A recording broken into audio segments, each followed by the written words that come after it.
Hey, what's up, everybody? Josh here, and it is my favorite part of the week, and I think I'm just going to make this sort of a regular thing. Essentially, every Saturday, the most painful part of my week is I tend to, I will find new games specifically for the Way Back Wednesday stream, and, I will have to find some of those on eBay because I have no other way to find them, even after I check my local shops, for example. But, essentially what I do is wait all week so that I can open and sort of explore all the things that I picked up through the week here on a weekly live stream. It was something that I had a lot of fun with last time. Hey, what's up, Die Hard? Thanks for coming out, man. Appreciate it so fast, and I'm looking forward to hanging out with you tomorrow. So really, I just, again, for these pickup videos, I just want to sort of get right into the meat of the action, show you the games I've got. So if you dig it, you can comment on it, weigh in, and then if you have other stuff to do, you can go ahead and peace out. No big deal. And if people want to stick around and talk some more, I will absolutely go ahead and do that.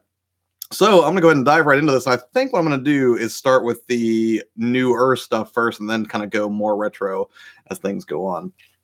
So first up, and I actually picked this up last Sunday, and that is Azure Strike Gunvolt Striker Pack, which, as I understand it, was originally for the 3DS. Never got around to it. And I saw this thing went on sale as a double pack earlier this year, and I missed it. But then I found it again at Best Buy, and I was like, you know what? I really want to check this out. I heard it's very good.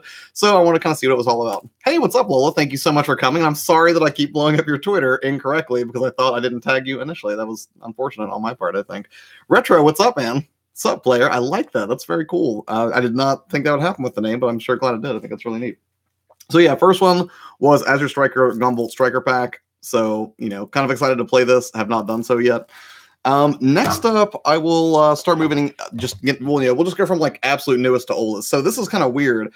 I wanted a wired controller actually for playing the Switch whenever I'm like streaming or whenever I'm capturing footage down here. And the reason for that was, I didn't want to worry about running out of batteries. And the other thing too is I have a second dock that I picked up last week in my bedroom so that I could basically play Switch in there very easily.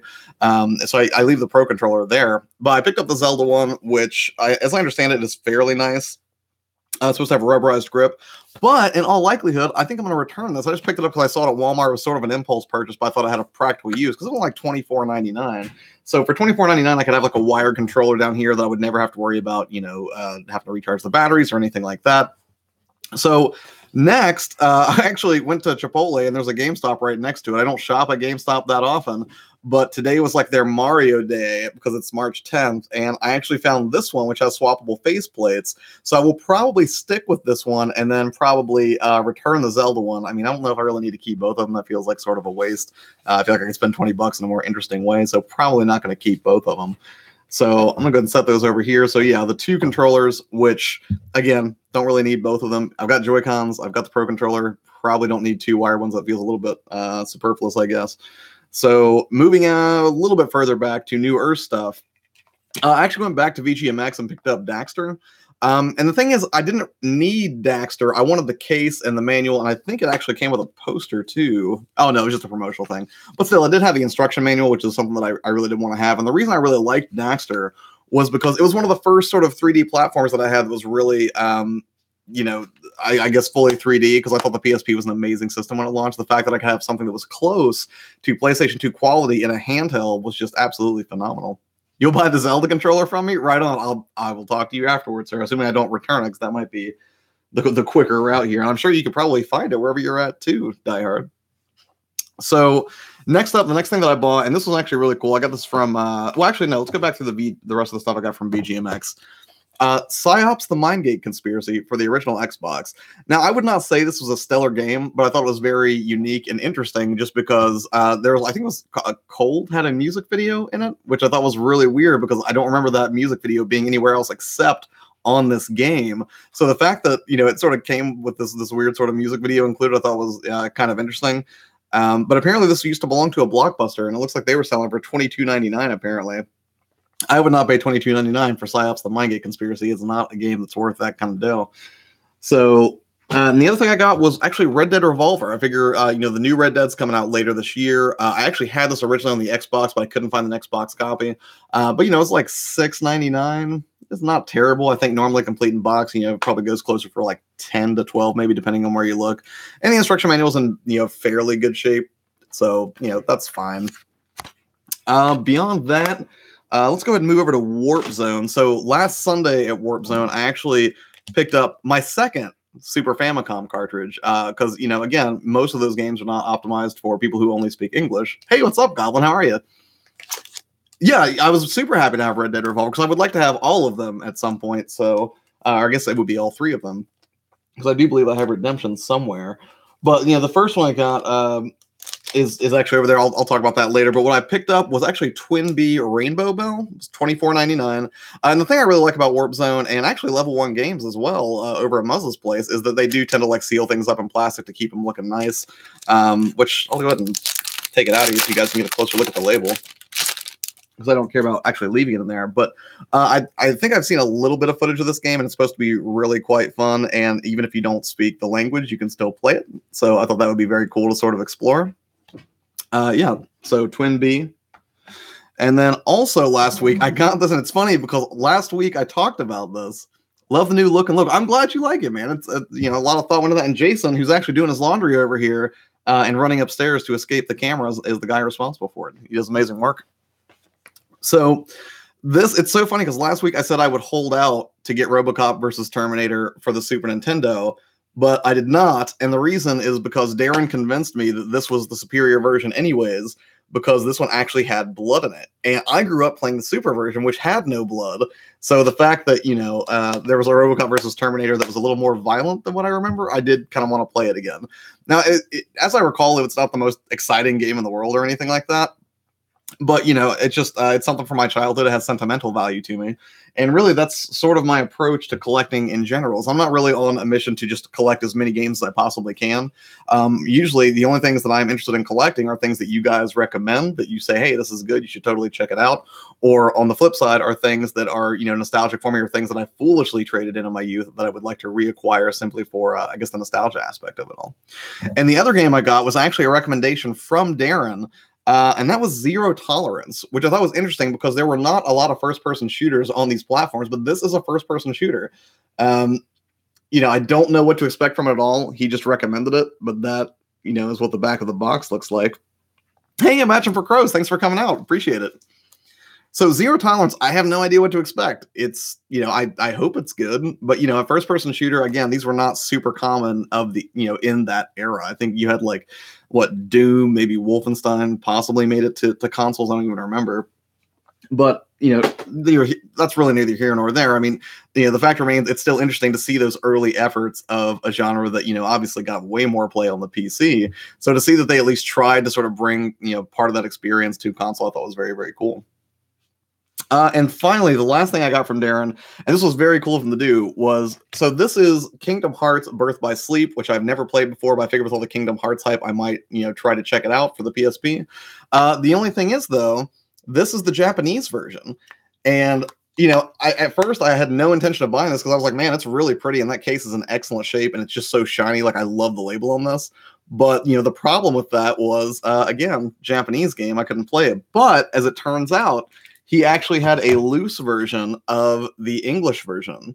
So I figured I would go ahead and grab that. And I know that the case and the game are mismatched, but I don't really care because it's kind of a cool story, right? Like, Darren was cool enough to sort of like let me mix, you know, a very nice case with a game that technically matches, but technically doesn't. And I thought that was pretty cool. Very kind of him. Because, I mean, you know, at first I was just going to go ahead and buy both of them. He was like, well, there's no need to do that. Let's just, you know, I'll hold on to the loose one. I'll just let you swap them and take the case. So I thought that was pretty neat. So one more game left to open, and it is a Genesis game. If I can find a knife to do so. And this one I actually ended up having to order on eBay. If I can get this thing open. Hey, Abaddon, what's up, man? How are you? I saw you talked about the Wii U earlier, I think. What scares me about this box is it was not...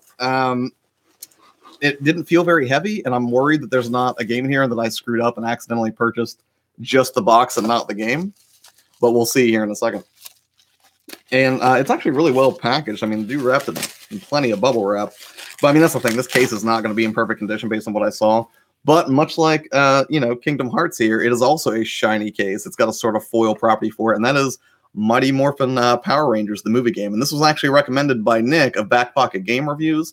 And that's the thing. If you guys don't feel like sticking around right now, but if you have some time later, He actually is having me on his channel tonight. He's going to live stream, talk about some video game news and stuff. He invited me to be on, which was very cool of him. So I'm going to be jumping on a Google Hangout with him at 8 p.m. Eastern tonight to basically just talk video game news and other stuff. And if you're not familiar with Nick, you should go check out his channel. He does a lot of stuff like this, a lot of talking to the camera, talks about, video game news. Sometimes he dives into accessories. Sometimes he talks, about like video game politics and such. He's just a really nice guy. I actually got to hang out with him a little bit the Nintendo Switch launch. So, this did include the instruction booklet, although it does not look super great. It's not like a colorful, really nice one like you see in a lot of the Super games. And the cartridge is okay. There's a little bit of the label damage up here. I might be able to find some way to fix that. But and apparently this used to belong to Max Video on Greenwich Road in Lodi, Ohio. So this is actually from right here in Ohio. I don't know if you guys can make up that label. But, it's not in the best shape, but as long as it's functional, that's great, because the other part of that is Nick is going to be coming over to my place for our Wayback Wednesday, and he recommended that we play this game. So I went ahead and tracked down a copy on eBay because I didn't find any of the local shops when I was hunting around for it. So he will be on in a few weeks. I think his wife gave him the okay, so he's going to come over and we're going to play Mighty Morphin Power Rangers, the movie game, which, as I understand, is a side-scrolling sort of beat-em-ups sort of affair. So that's it. Hey, what's up, Sean? Everybody, Strike V3 is my buddy Sean. He is officially designated as the Stream Lord. He is hard at work to try to help us figure out our own live stream format, so it's a little nicer than what you're seeing right here. So, say hi to him. He'll be, hanging out here. He's actually going to come on when we play a mystery game, which I can't announce because I have a video coming out that showed me picking it up. But he'll be on for Wayback Wednesday here in a few weeks. That was pretty cool. What's up? Long night, so I'm up and ready to work. Right on, man. Power Rangers for the SNES is pretty good. Is that different than the movie game that I have here for the Genesis? I'm assuming. It's this Wednesday. Okay, he'll be on here this Wednesday, so I have to finish this video like tonight apparently because I'm forgetting my calendar right now. It's awful. Hey, that game collector, what's up, man? Good to see you, sir. Hopefully we can get down on some Sea of Thieves beta later tonight. And that's the other thing. I did stream Sea of Thieves last night. It was sort of impromptu. I wasn't going to, but then my dad was like, called me. He's like, "You going to stream Sea of Thieves so I can watch it?" And I was like, "Yeah, I can do that for a little bit." So at this point, I've sort of gone through all the games. For those of you who are just joining, I'll see if I can just rush through them again real quick, but you can catch the replay if you want. I picked up Zero Tolerance on Darren's recommendation for the Genesis. Red Dead Revolver for PS2. Because, I know Red Dead's coming out this year, and I kind of wanted to have all of them. Psyops The Mindgate Conspiracy, which is one of my guilty pleasures for the original Xbox, mainly because of a music video that's included on it, which I think is called With My Mind, which is, sort of cheeky and appropriate, I guess. RoboCop vs. Terminator for the Genesis. Again, Darren forced me to do this because he said it was bloody. Twin Bee Rainbow Bell for Super Famicom. Daxter, which really I just needed the case because this comes with the player's choice sort of disc, which I'm not a fan of. And then Mighty Morphin Power Rangers, the movie game, on Nick, a Back Pocket Game Reviews recommendation, the guy who I will be streaming on his channel around 8 o'clock tonight. So if you guys want to come hang out there, that would be great. Just going to talk about news and stuff. And Kingdom Hearts, although I have the Japanese case, which is unfortunate. But kind of awesome, too, because, the game is in English, because it was, cool of Darren to do that. And then 2 controllers, one of which I'll absolutely be returning, because I don't need 2 wired Switch controllers. I just needed one for down here whenever I'm actually doing streaming and capture and everything. Psyops is dope. I mean, I enjoyed it. Like, I couldn't help it. Sea of Thieves looks awesome. It looks awesome, but unfortunately, it was a bit of a wasteland when I was there. Oh, actually, there is one more thing that I got that I forgot to tell you guys. Just one more thing, and that is this, because I found a decent one, and I used to have the system in college. I did pick up one of the Slimline PS2s. Now, originally, I was going to go back to a Fat Body PS3, the one that has the built-in hardware backward compatibility for the PlayStation 2, because I found a lot of PS2 games over there. But the thing was, what's interesting, or I guess tragic, is that about a year ago, year and a half, the Switch was coming out, and I was like, I don't need to keep these old systems. It's not like I'm focusing, an entire YouTube channel around video games or anything. Little did I know, friends. So I ended up actually selling my Fat Body PS3 to a buddy of mine who was like, "Yeah, I'll buy it." But then after talking to Darren, he was like, it's like you could try to get another one of those to have, play PS3 and PS2 games. He was like, but it might be better just to have one of each, simply because, sooner or later that, those original PS3s from 2005, those things are going to conk out. And, this actually was my favorite version of the PlayStation 2, obviously, because it was just so slimline, although they kind of cheated because they just externalized the power pack. So what's the D-pad on? Hold it back up. Yeah. So, the D-pad, I guess it's like this. And the thing about the one on the left is it was cheaper because they were doing that sale today at GameStop, and I actually picked up the Star one over here because I had interchangeable faceplates too. So I'm probably not going to keep both of these, but Die Hard's trying to buy this one over here off me. So we will see. Nice, I have a slim PS2 with an attachment. Oh yeah, wait. There's actually one more interesting anecdote for that if I can find it. So Darren was like, because you bought this, also take this watch. And I thought it was a joke at first, but then he was like, look at the band. Apparently this is a PlayStation 2 watch. Don't know where that came from, but now I have one. I don't know if it's functional. I have to put a battery in it, but apparently he was not too worried about parting with it, but I have a PlayStation watch, so that's fun. I have dibs on the Zelda controller. I'm not here to just like sell stuff. I'm not an auctioneer, sir.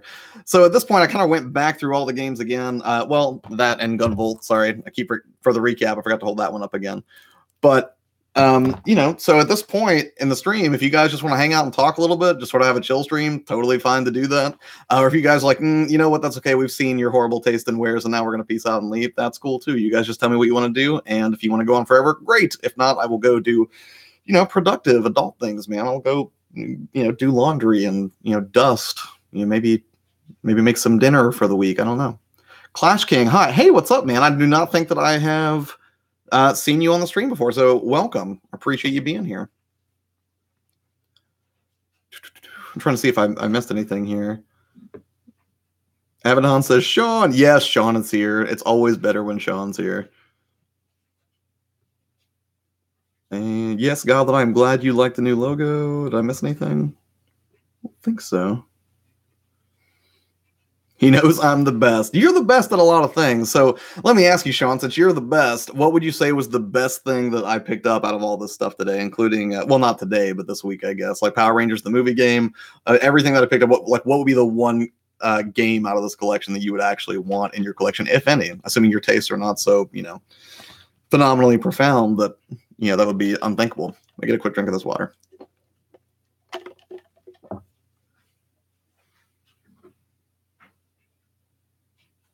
He doesn't play well for Street Fighter.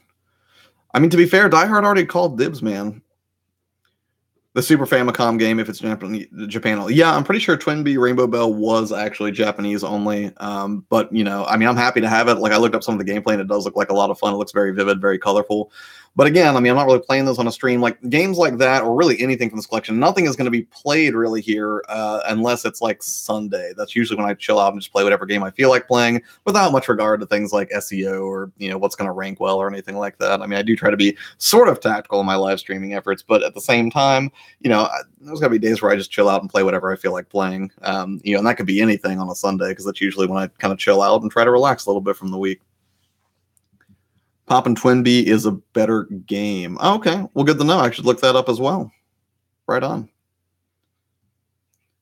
Poppin' Twinbee with Super Can to complete your Twinbee collection. I'll see if I can find it. I'm sure it's fairly expensive, right?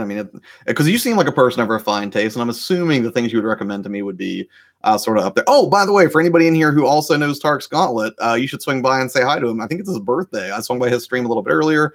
But yeah, I think he was doing Jackbox, maybe? He was doing some sort of a trivia game, and I was actually... he popped up on my phone while I was driving, which is super irresponsible. I probably shouldn't have been doing that. But anyways, I think it's his birthday, so go tell him howdy. And happy birthday. Hey, Chris Levi, what's up, man? How are you? Gamer M, hello. Welcome. I don't think I've seen you in here before. Background is this is just the day where I pick up video games, then just basically talk to you guys for a little bit if you feel like it. And if you don't, we'll both go continue the rest of our Saturday afternoons amicably. But for those of you that are new sort of joining here, or people who didn't hear what I said earlier, I will be hanging out with Nick from Back Pocket Game Reviews. You can look him up on YouTube, go check out his channel. He does a lot of talking to the camera stuff like I'm doing right now, but he is having me on as a guest at 8 p.m. tonight, 8 p.m. Eastern, to basically talk about video game news. I think we're probably going to dive pretty hard into the Nintendo Direct that happened this week. So, make sure you swing back by for that, or go check out his channel at 8 p.m. because that's where I will be tonight. If you like shooters, I do like shooters. So I don't know why I would not like that. So now, and I believe after that stream, I'm probably going to be doing a little bit more. I guess I could just keep streaming things. I feel like I will do nothing but stream today, but I would probably do more of Sea of Thieves, but I could really use that game collector's help because he actually played it a lot with MC Mirror last night. They know what they're doing. I did not know what I was doing. So if you painfully suffered through last night's stream with me and sort of watched me fumble my way through exploring one island to the next, very pretty, but very vacant. And I don't think it's the game's problem. I think this is a Josh problem. I think I just screwed everything up. If you play Sea of Thieves, I played for about 6 hours so far. Which platform? Did you play it on Windows or Xbox? I thought you didn't have an Xbox, Sean. It's a super fun game to play. So far, the only thing I've been able to do is sort of sail and then like slam into islands because I keep forgetting to drop anchor. I ate some bananas and then I basically ran away very frightened from a bunch of skeletons. I killed a few of them, but for the most part, they were relentless. And then I ran out of bananas, and I think I fired one cannon that I didn't even fire from the ship. I found it like up on the top of an island somewhere. It was completely uneventful, but it felt nice. It seemed like the cannon did what it was supposed to be doing. Let me know crossplay. Oh, right on. Okay, I didn't even consider that. Yeah, so I'll be playing with that game collector tonight. So I don't know, if it's not too late and you want to jump on, I'll probably be on about 10 because I got to go do the thing with Nick over at Back Pocket. But after that, absolutely, would love to. Because I think that beta continues until what? Isn't it ending tomorrow, that game collector? How long are you able to play that before the game's official launch on, I think, March 20th? You sound really busy, LOL. That is a fair assessment, Goblin. I stay incredibly busy. But then that's why I try to take Sunday as a day to not be busy, sort of chill out, decompress, do basic stuff, man, like clean the house or, figure out my calendar for the week and stuff like that. Because my typical day is I get up about 5:30, 5:50 in the morning, depending on how well I slept, and then I will go to the gym, and then I will come down here and open up a bunch of tabs to watch all of your guys' YouTube videos and comment on as many as I can if it's something that is relevant to me or something that I can share with my audience, for example. Then I go to work to the day job till about 5:30 or 6, unless I'm on call, or if I get stuck at the office, which does happen occasionally. And then after that, it's a combination of either watching other people's YouTube videos or I will begin scripting new videos that I'm going to shoot. And actually, that got kind of messed up. This week, I was supposed to shoot more episodes of Geek Deconstructed with Kyle, who is going to be concentrating on video game characters for the channel this year. And he actually, I think the first one up was probably going to be Madeline from Celeste. But we were going to shoot that Thursday, and then I got stuck at the office, couldn't shoot it, so then I came home. And I worked on some other things. I can't remember if I streamed that night or not. I don't think I did.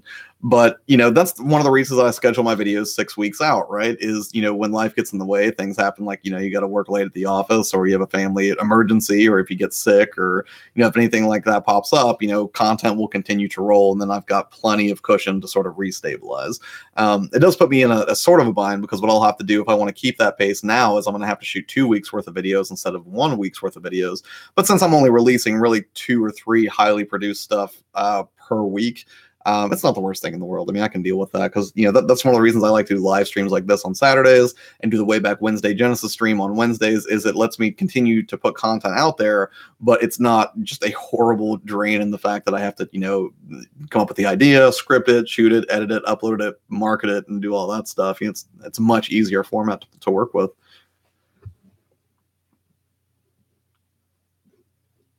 They extended it because it's messing up. Oh, well, that's good. Good for us, I guess. I guess we can continue to play some Sea of Thieves then.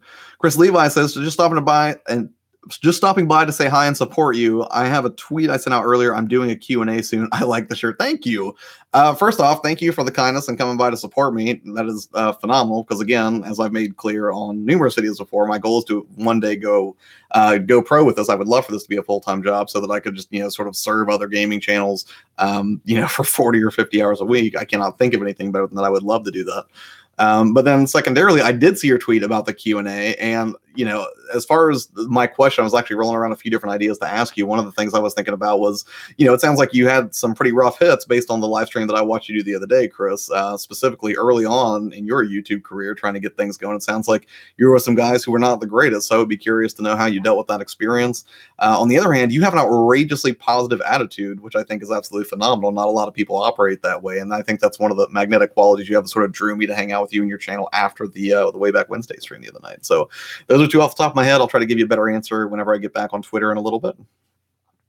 And this shirt was like $5 from Walmart. So I'll go get groceries from Walmart because, there's like a giant eagle not too far from where I live, but it's not everything's there is more expensive. Walmart's just cheaper to buy groceries, so I'll go there to get stuff.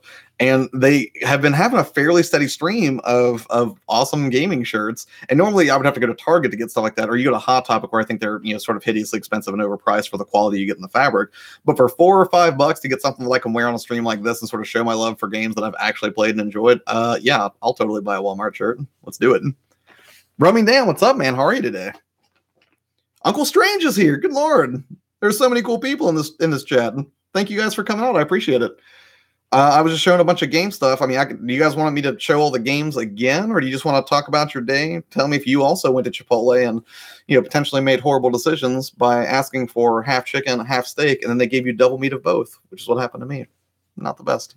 I mean, it was tasty, sure, but it's a lot of steak. Like Turk and JD from Steak Night, a lot of steak for all you Scrubs fans out there who are also horribly old like me. Not bad. Thanks for asking. That is excellent, man. Imagine Crows. I buy some of mine from Walmart too. Hello, they have surprisingly good collection in the men's department. Yes, I mean, to be fair, I didn't check out the women's department. It's not normally a stop at me, but if I found an amazing one there that was fitting and complimentary to my figure, I would absolutely do that.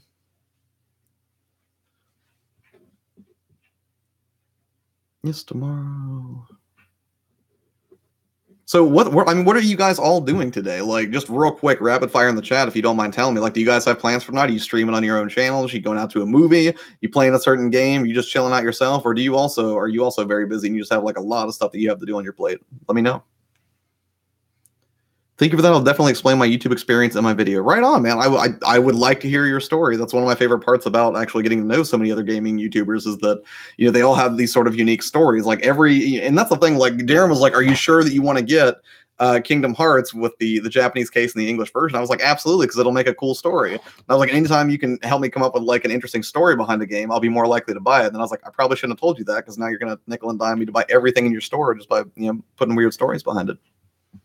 Not Another Game Collector. How's it going? It's going pretty good, man. How have you been?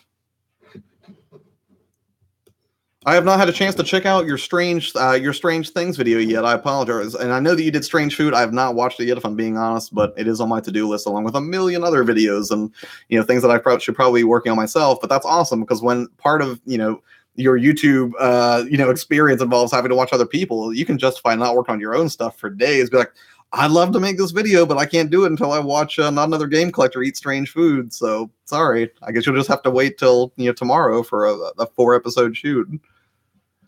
Adding an SNES and Sega overlay, it looks nice. Oh, very cool, man. I'm actually working with Jason to try to get my overlay stuff figured out, but we can't do that until I figure out things like because I do want to put a donation bar on there. Obviously, people have donated to the stream before, and I would like some way to track that and come up with some goals. But I don't really have any great goals or anything for that. Like, I would love to say that I've got some very noble goal for my channel, but in truth, right now, I really don't.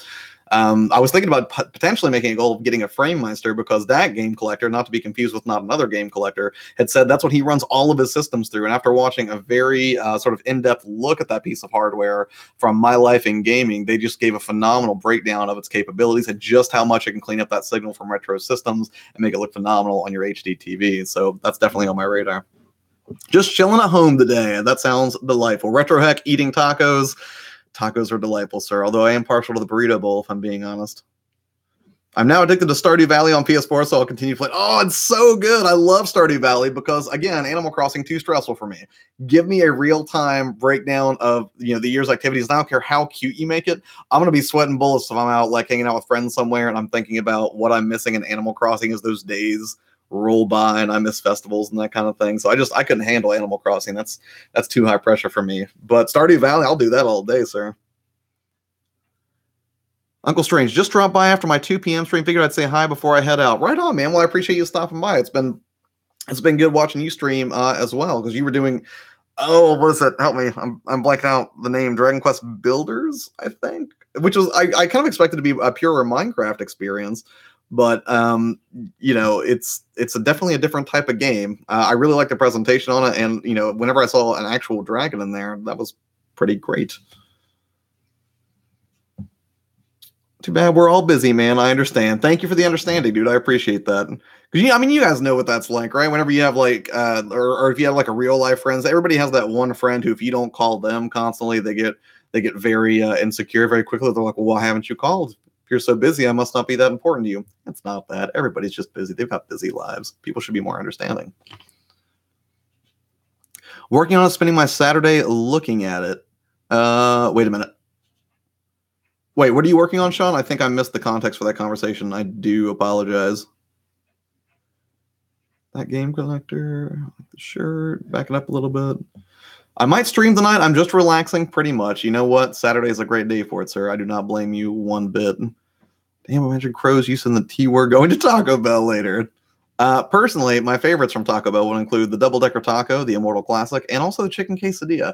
It's not so much that the chicken's that great, because it isn't, but I do really like the sauce that they put in it, and I always pair it with the fire sauce, because I like the spicy stuff they can get. Although I wish they would come out with a hot sauce that was actually hot, because fire, not really hot, but then again, we are talking Taco Bell here, right? It's only fine dining if you're in Demolition Man. Better than I thought it would be. Thanks for watching. Oh yeah, no problem, man. I really appreciate it. It helps keep me entertained, and that's the thing. Like, if you're on YouTube and you run a gaming channel, streaming is absolutely, again, that's why I did a whole video. But I think it's absolutely essential. And a lot of these people who are upset about the demonetization of their channel, because they don't meet that 1,000 subscribers, they don't have 4,000 watch hours. Live streaming is a great way to sort of pump those numbers up. I mean, I'm fortunate in that I was already in a position where I was monetized, but I know a lot of people are struggling with that right now, and they at least want to. And for me, that's the thing. Sean Cannell, who is just completely brilliant. You should check out his channel, Think Media, because he has a lot of great tips for YouTubers, way better than the stuff that I do here. But one of the things he pointed out was, even with the monetization, like even if you just barely hit that threshold, I think AdSense, generally speaking, if you're at the bare minimum, you make like 20 or 30 bucks. It's not a lot, and there are better ways to monetize on YouTube than just using AdSense. But I'll talk about that stuff in a future video. But if you guys have questions, please let me know, and I will try to answer them or refer you to an actual expert. FrameMeister is awesome, but not for all gamers. Why is it not for all gamers? Is it kind of complex in its setup? Because it did look like an impressively difficult piece of hardware to sort of wrangle. That's right. It's better than I thought it would be. Thanks for watching. Yes, we all have that friend, right? I know I'm not the only one here. I know you guys all have some friend who right now is like, well, if you have time to watch YouTube videos, you have time to call and ask me how my day is going. They have Diablo, but the flavor is... yes, I've had the Diablo sauce, and I agree. It's got that like sort of smoky chipotle flavor, and I'm not a fan. I much prefer something just much hotter, but more within the, the garlicky realm, I guess. The overlay. Oh, yes. Okay, so again, for those of you who are like, don't understand what Strike V3 is saying right now, it's my buddy Sean. He helps out with the channel. He is the stream lord here. He is the person who says basically, like, look, I know a lot more about streaming than you do. Here's how you do all these things, because I don't know. And usually what I like to do, or the thing that I spend the most time doing, is over there behind me, is I do pre-produced video. Live streaming is a new thing for me this year, and I'm completely at a loss usually for what exactly it is that I'm supposed to be doing. But Sean is being very kind and taking time out of his day and his evening to sort of work on those things and help me out. And he will be on this stream, not this stream, but he'll be on a stream here Wednesday for the Way Back Wednesday. We're going to play a mystery game, which I have not yet announced, but I'm very excited to check it out. Again, for those of you that aren't familiar, in 2018, what I'm doing is I'm playing Sega Genesis games exclusively. Grew up a Nintendo kid. All I had was Nintendo, Super Nintendo, then eventually the N64, and it wasn't until that era that I actually, stepped outside of my comfort zone and tried the PlayStation 1. But, essentially, since I have no familiarity with the Genesis, so much so that I thought the direct competitor to the NES was the Genesis, not realizing it was actually the Master System. So there's all these great games for Genesis. The other day I played a Tark's Gauntlet recommendation, and that was Rocket Knight Adventures, which I kept getting wrong and calling Rocket League Adventures, although Rocket League is great too. Not the same game though. So yeah, every Wednesday I do Way Back Wednesday streams where I play a new Genesis game every Wednesday throughout 2018, and I try to collect them complete in box. That is why I picked up the Mighty Morphin Power Rangers game, so I could play with Back Pocket Game Reviews. That's Nicholas Hill. You should check out his channel as well. There's a lot of new stuff as well. Real tacos, not Taco Bell. Yes, that's hard to argue with. Yep, that's right. It's better than I thought it would be. Thanks for what. I keep going back on that one comment. I think it's like everybody's using like all these emoji, and it keeps drawing because it's like my anchor point visually. Some people just don't understand that life gets in the way. Yeah, some people do not understand that. I would agree. Die hard. Those videos about the streaming and the equipment were awesome. Some great pointers that I will use in the future for sure. Dude, I'm off. Dude, that's super great. Like, I'm glad to hear that you're getting value out of it. And that's the thing that I keep telling Sean, like, as we kind of work through this live stream process, we're kind of going back and forth, asking ourselves questions about what's going to bring you guys the most value. And that's the thing that I always come back to is you guys should come first. I'm your player too. And, that's a very layered name intentionally. And the reason is, the player one here is you guys. I want to make sure that I'm creating things that you like, things that you want to see more of. And if I get way off the mark, if you're like, you shouldn't be doing this, please let me know, because I value that feedback.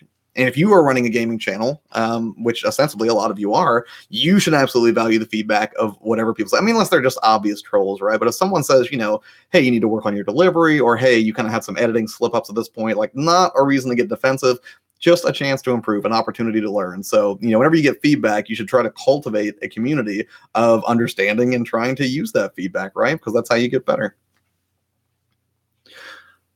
Die Hard real tacos are good, but sometimes I tend to get late. Sir, I don't know how to cook, okay? Like, if you want me to make like a salad or pop some popcorn, I can swing that. But generally, if it's not something that can be made in a crock pot or a microwave, I am not your guy. I would never eat a home-cooked meal that I've prepared. Ever do that.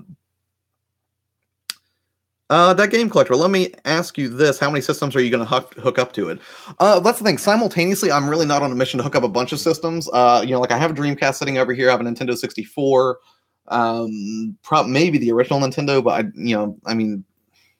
mainly it would be probably the Dreamcast, Super, and N64 at this point, and the PlayStation 2, obviously, which I just picked up. So there's that to consider. I'm not really looking for the convenience of like a Switch or anything. I just want to get the best video quality possible. And based on what I saw from my life in gaming, the FrameMeister looks phenomenal. And you were right. I shouldn't have doubted you. I'm sorry, that Game Collector. They have Diablo sauce, but the flavors are real tacos. I've almost got the hours, just need the subs. Well, I will give you a shout out right here, right now. If any of you are not checking out that Game Collector, you should absolutely do so. Dude has nearly, I believe, an entire Xbox collection, and he is on a valiant quest to collect every single game in the Wii U library. And the fact that he's only like 6 away from getting there, that is a phenomenal thing. So you should check him out. And, actually, you'll be able to check him out tonight if he's going to be streaming Sea of Thieves, and I'll be playing with him, although that'll be closer to 10 p.m. Eastern. It's going to be a little bit late. Let me ask you, is that a TMNT cabinet behind you? No, sir. That is a very special cabinet. That is a main machine. And if you look, you can sort of see, let me see if I can point to it. Tron Dude right here, and the old Geeks Podcast logo up here. And up there, it actually says Geeks Podcast. Can I point there? Yeah. And that is just a main machine that Jason basically designed the graphics for. We put them on there real nice. It's from Rec Room Masters. And that's just running an old crappy like Office Dell Optiplex that is basically running that. So that is a main machine, and it does have the Teenage Mutant Ninja Turtles arcade game running on it. So I should probably switch it up and put some different ones in the background there, but it should give you some indication of how little I get to play it, because it's been like that same one for about the past 5 streams I've done, I think. I'm looking to do more highly produced videos, just have to learn. Unless you play N64 or something, and I'll be player 3. Fair enough, sir. I mean, that's the thing. Like, at the end of the day, you don't have to have a super highly produced video. If you go look at the Nick's channel at Back Pocket Game Reviews, I mean, that dude, basically, his entire channel is him talking to the camera. And he's absolutely right. If you've got something, that you're passionate about, something to say, or if you've got an audience you can speak to, as long as they can hear you okay, you don't have to have the best quality in the world. I like making quality like that. It is very interesting to me when I do fancy things like, motion time lapses or depth of field stuff, or swap out lenses for different effects. That's all well and good, and I'm happy to help people with those with tips on Friday as I ramp up to that. That was an idea that only came to me recently, so now those videos are going to start coming probably mid to late April. You'll see a lot of those ramp up.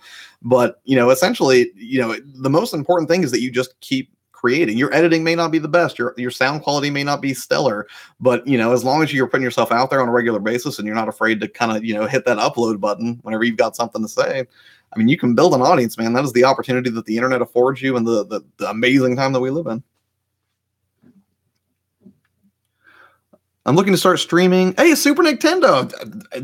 This is the guy from Video Follow Friday. For all of you that caught that, man. He is here in the flesh. Dude was kind enough to invite me over to his place. Well, I mean, not like to stay or anything. I think that would be weird. And I think he's married, so I think his wife might take issue with that. But Yeah, Super Nintendo does very cool stuff, man. He does basically 5 and 5, 5 different topics on 5 different news items in 5 minutes, which I appreciate because as I try to get to everybody's videos, I can only usually watch short stuff in the mornings. I can't really watch long form stuff unless I'm just dropping in on a stream for a few before I get ready for work. But when I see that 5 and 5, man, that's just I'm happy to see it because I know I'm going to get 5 valuable topics in a very short amount of time. Dude, that's where am I? Looking to start streaming. Been taking a look at your tips. I'm glad you've been taking a look, man. If you if you have any questions, feel free to ask me. I'm not the best at it, but the guy who's in chat with us, Strike V3, my buddy Sean, who is helping with my stream tremendously, he knows a lot of stuff. And in fact, Abaddon Smith, who I think either is in here or was in here, I think he had some issues earlier this week, and Sean took some time out of his day to help him out with it. So that's pretty great. Sean's very well versed in it. I stream on a Mac, which is heresy to some of you. Sean is very familiar with the PC world, so if you have any issues, if I can't answer them, I'm going to basically go to Sean and be like, can you help me help this person?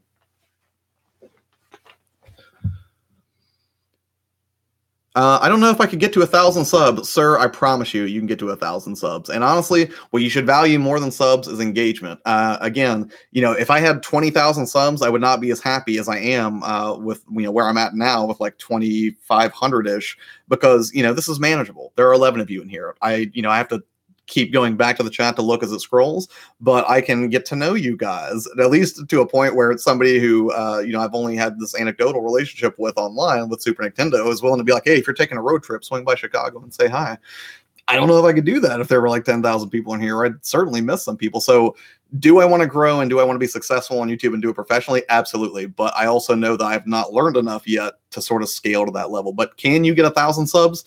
Dude, if you're putting out content on a regular basis and, just building relationships with people and being very, honest and genuine and down to earth about who you are and what you want to accomplish, you can get to 1,000 subs by the end of the year. I have no doubt. I live streamed the original TMNT arcade game. Oh my God, it was such fun. Yes, it's an Immortal classic. I agree. And it was cool watching that. And it was cool watching your Batman stream the other day, Goblin. It was a lot of fun. You'll get there, Chris Levi, which apologies, Chris. I kept calling you Chris Levy the other night. That is not your name. Die Hard, good on you for being an encouraging force here, as always. I mean, all my gameplay is always different from it just for the channel. For the channel. I'm not sure I follow you, that game collector. All my gameplay is always from... You definitely can, Chris Levi 13, Imagine for Crows. Yes, also encouraging. I don't mind being player 4. Yes, Die Hard. I don't, honestly, I can't even remember what platforms you're playing on, but if there's Xbox, Xbox, Switch, PS4, or potentially PC, although I do not do a lot of PC gaming, even though I do have a gaming rig. Man, let's play together. Absolutely. Thanks for the shout out, Josh. I have the almost full exclusive set for the original Xbox, not all the games. But Wii U, I am going for the full set. And that's awesome, man. Again, I will keep an eye out for you and help out wherever I can, for sure. LOL, just finished writing this week's episode. What's is that something you can share with us, Super Nintendo? Do you have any advanced sort of preview you're willing to give everybody? Because I feel like that would help me out tremendously, sir. If I'm like, yeah, word on the street is Super Nintendo's doing this, and you can only get that from your player too. I appreciate the advantage, sir. Yep, I'm here. Okay, awesome. Yeah, I wasn't sure if you were still in here or not. And dude, I'm sorry. I tried to watch your stream live the other day when you tried to give your thoughts on Nintendo Direct. Missed it. Started watching it yesterday as my work day was winding down, but I only managed to make it through about half of it. But yeah, I'm gonna watch the rest of it because you always have interesting and unique insights into what's happening with Nintendo. Well, really just gaming in general, but specifically to platforms like PS4 and Switch, man. So it's always interesting to hear your views. But yes, I was a little irritated because I would have much rather seen a new Luigi's Mansion come out for the Nintendo Switch than get a port of the original. Although it's been so many years since I played the original, I'm sure it'll be like falling in love with that game all over again, man. Plus, I do have a 2DS now, so, well, sort of. You guys will see that in a week or two when the video comes out. Please hit me up. Please hit me up if you need PC help. Thank you, Sean. Appreciate it, because Lord knows, if you guys need help with Mac stuff, I'm your guy. You need help with PC stuff, Sean's your guy. Hey, Abaddon. Gotta run, dude, but great stream. See you later, guys. Uncle Strange, I appreciate you stopping by, man. Hopefully, I can swing in on some more of your streams this week. It's very cool for you to come over. Hey, Abaddon. We'll need to hit up Galloping Ghost if you have the time. What's Galloping Ghost? Is that a game? Or are you referring to an actual spectral entity, perhaps? Retrohack Later Unc, See You Later Uncle, Later Uncle Strange. I don't have a Switch yet, but I have bought 2 Switch games for when I get the console. Which games did you get, Die Hard? You may have told me and I may have forgotten. If so, I apologize. Topics for this week: Division 2, Nintendo Direct, Fortnite Mobile. Nope, I'm about to say that wrong. CEX labels and Inside Collector's Edition. Very cool, man. I've heard rumblings about the Division 2. Now, I will say that I have a bad habit of getting a lot of my friends super excited to play a game. Like, yeah, we're going to play this so much. And then we play for like 2 days. And then I start doing YouTube stuff. And they're like, well, that went exactly the way we thought it would with Josh's history. So normally my go-to jam would be Destiny 2, mainly because my dad plays it and then all my friends play it. So we tend to play it together. Jason even plays it, who considers himself not to be a gamer. But Division was one of those games that I thought could be sort of like, like the next Destiny for us. Or would it have been the next Destiny? Did that come out around the same time? I think so. Or I thought it would be an interesting stopgap, I think, before Destiny 2 came out. And I really enjoyed the Division. I thought it was a very sort of tense experience, right? Like, I liked going into, I can't remember what the name of the zone is, where like the PvP zone, but I liked that as you would sort of wait for supplies to be called in, you didn't know if someone was going to turn on you and blow you away to try to take your loot or not. So there's always just like this tense standoff whenever you're at the, like that sort of drop point, or the pickup point, I guess, for all the loot you could get out of that zone. And I'm guessing that will be improved upon dramatically in the second one. At least I would hope so. I would hope you would learn from the original, improve on a sequel. Well, this was awesome. Got to go and take care of my virtual farm in Stardew Valley. See you all later. Roaming Dan, thanks for stopping by. You just keep roaming, sir. Let me know how you do in Stardew. Zelda and Bayonetta 2. Haven't played them yet. Dude, I have a Switch and I haven't played Bayonetta yet. It's still sitting over there, still sealed on the shelf. And that's really what happens. Like, occasionally, like, I buy a game. Like, I've got Final Fantasy V for the Game Boy Advance over there. And occasionally, I will just buy a new game. It will stay sealed. And I'm like, I'm going to get to this in a minute. Then I sit over here, and then I kind of forget about it. And then it slowly gets lost to oblivion. Tragic. So... if we are going to talk Nintendo, first off, how many people that are in the stream right now, how many of you thought the Nintendo Direct was sort of lacking? I know Abaddon's thoughts, most of them anyways, not all the way, but any feedback on that, where you guys are standing with that?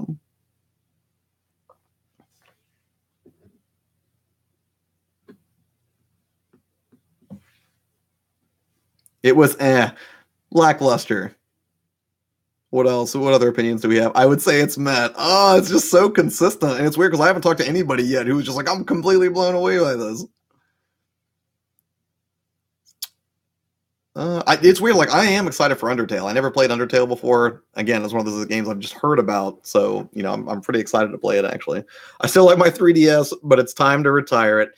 You and I have some very similar sentiments, sir, and my thoughts will become known in a future video, probably on... not this Monday, but next Monday. Or not next Monday, but the Monday after that Monday. That one should be out.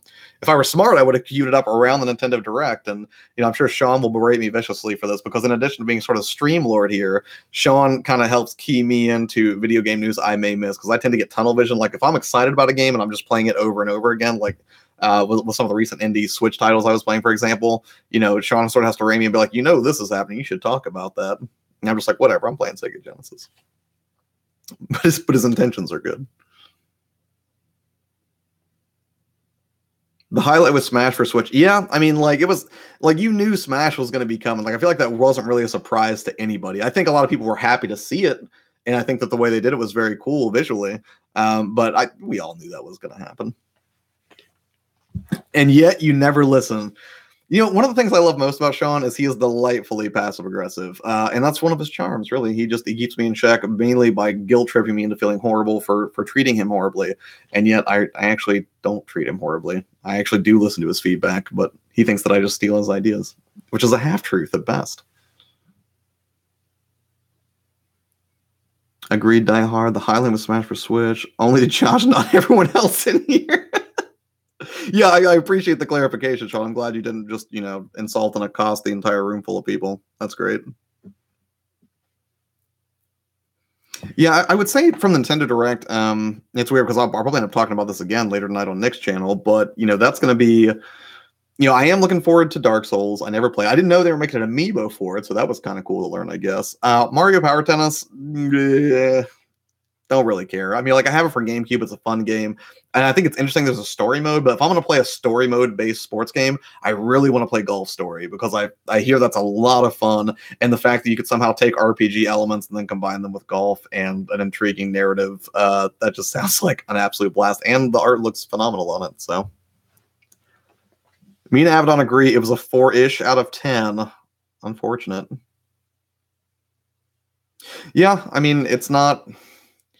There was nothing singularly that I could point to in that and just be like, it blew me away. Like Fractured But Whole, I already have on PS4.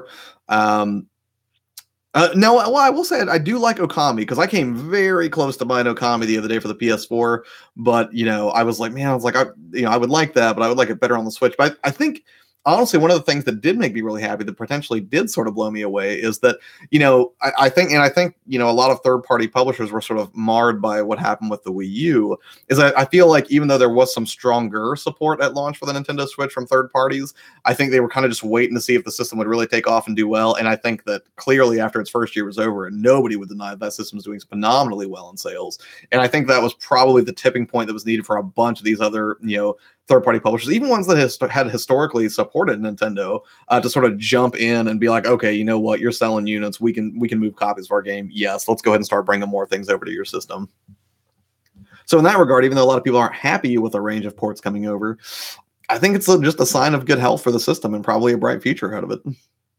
Please buy Okami. Oh yeah, I will, for sure, because I've been wanting to try that.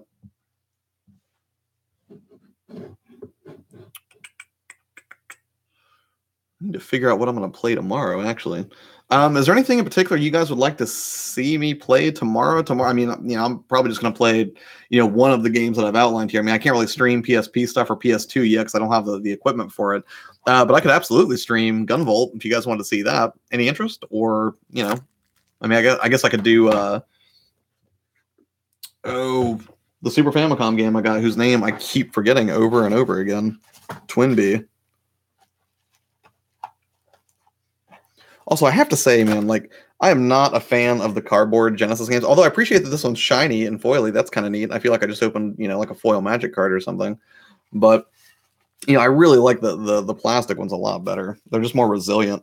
Although I will say, this box is in fairly decent shape for being as old as it is, and cardboard. It's not the worst I've seen, certainly. I feel like this game should not have gotten a kids through adults rating.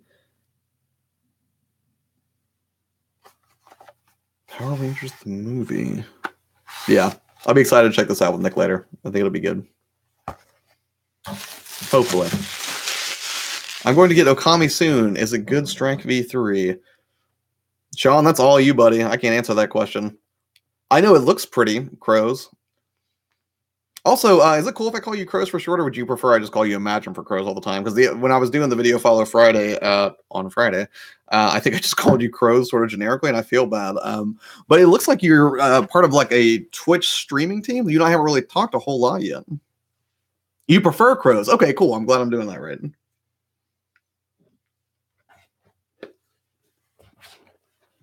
Plus, the cool thing, if I stream a Switch game tomorrow, then I can try out one of these controllers and let you guys know how it is probably in real time. I don't think these have the rumble capability, but they do look like they're supposed to be pretty comfortable. And actually, I'm going to go ahead and take this one out and just get a look at it. It was the best Zelda game at its time of release. First hour was a bit long, but it picks up.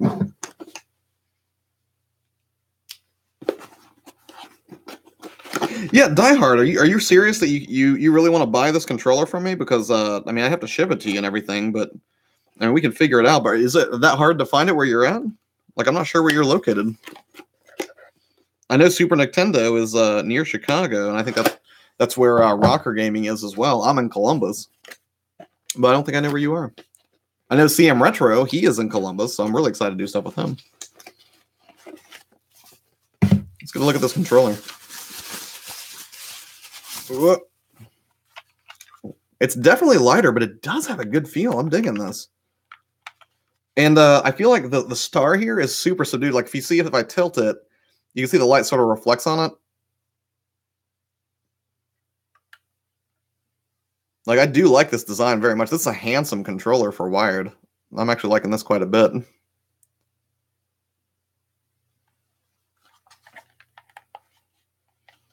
It's got an extra button down here. Is that for, that can't be for syncing, right? This is a wired controller. Is it also using USB-C? I assume it has to. And it came with, apparently, an 8-foot USB-C cable. I'm not going to complain about that. Pretty great.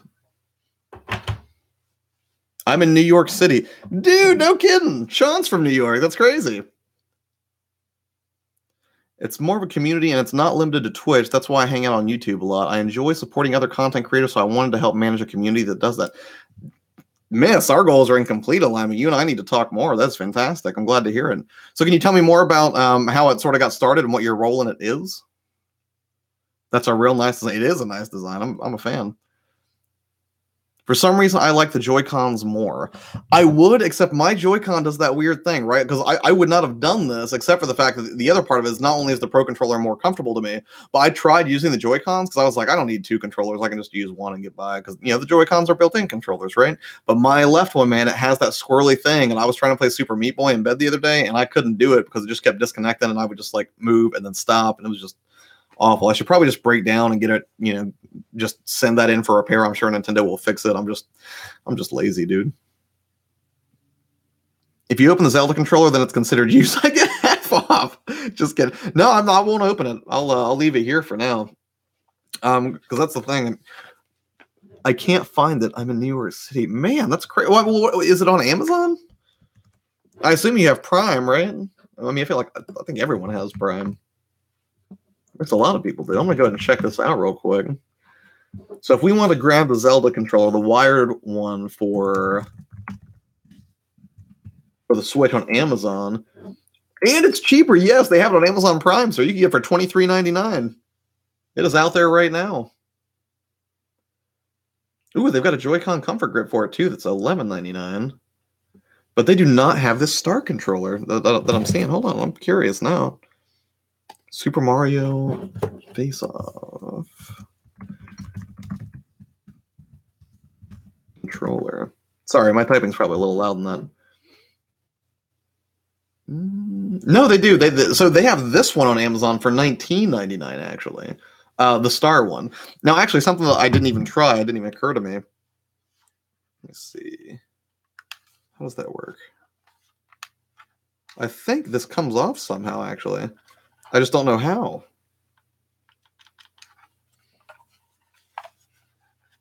Let's see if the instructions have any insight. Oh, cool! I have a soft spot for fellow New Yorkers. Right on. Yes, Sean is a New Yorkian. If you open the Zelda controller, then it's wait. Queens born and raised. What is the UPC on the Zelda controller? The UPC on the Zelda controller is that. Can you see it? Can you make that out? Or do you want me to actually read you the number?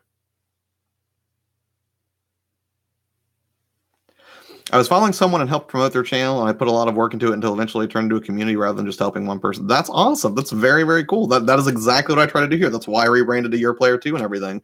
Now, if anybody in the stream is still confused about why I changed my name from Geeks Podcast to Your Player 2, it's simply that, you know, like I love it. It combines the things that I love the most, which is people, video games, and making great video, or at least, you know, adequate video, because I'm not the best videographer, but I get by.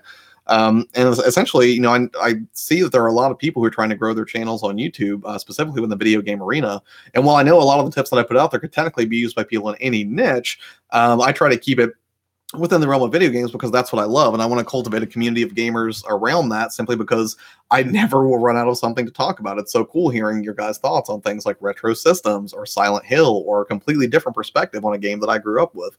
So it's selfish in that I love talking to other gamers. So I sort of keep myself consistently surrounded with, you know, people, you know, I just consider friends I haven't really met yet. But then, you know, since I love making great video anyways, it's sort of cool to be able to keep it, you know, tied into the other thing that I love, because I love playing video games.